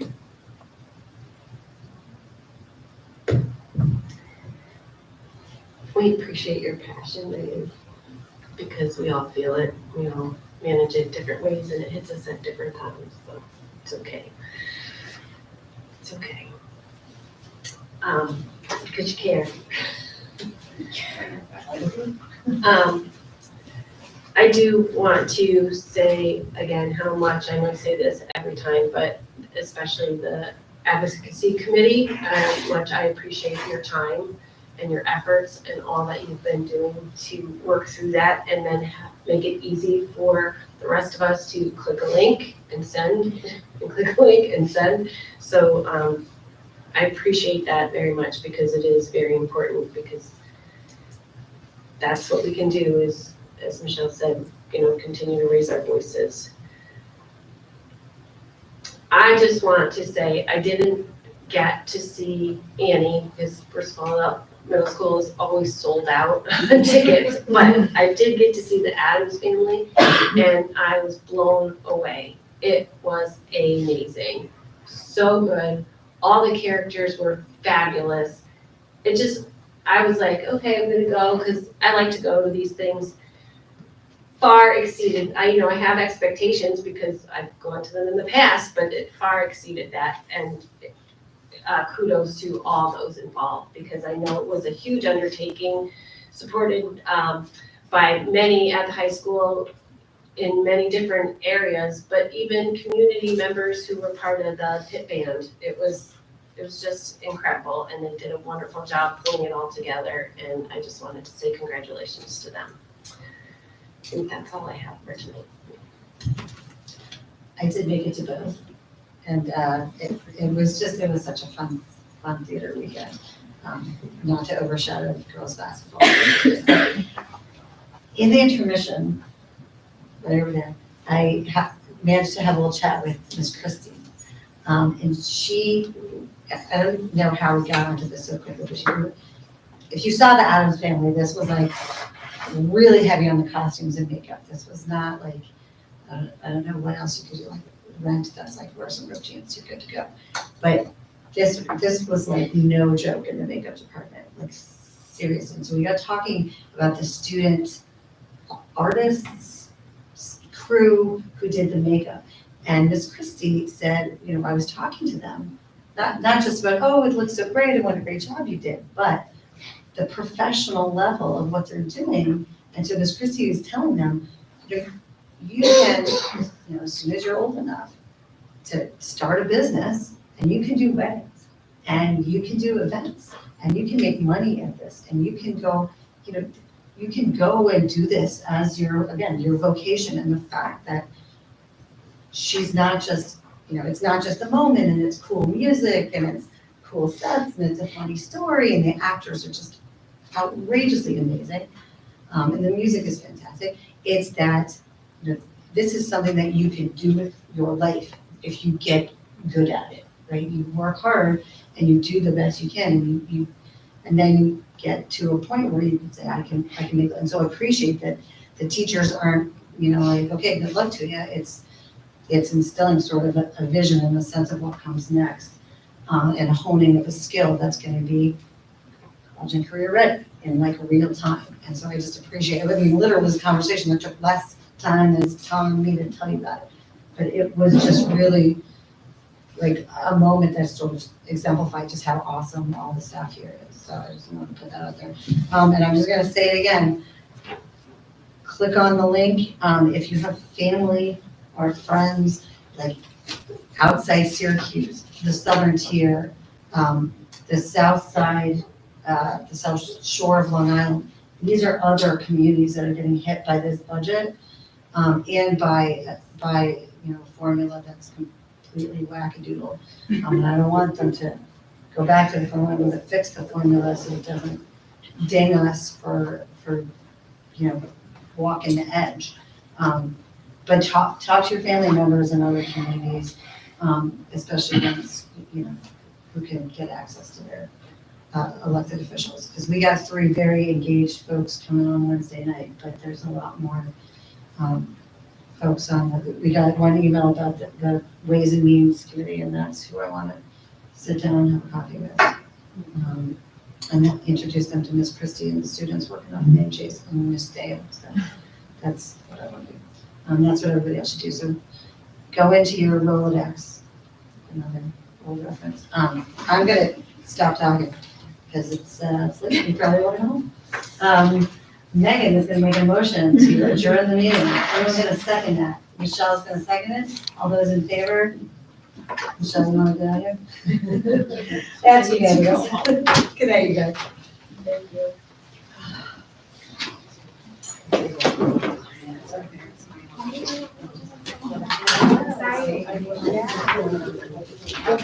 Did you play last year?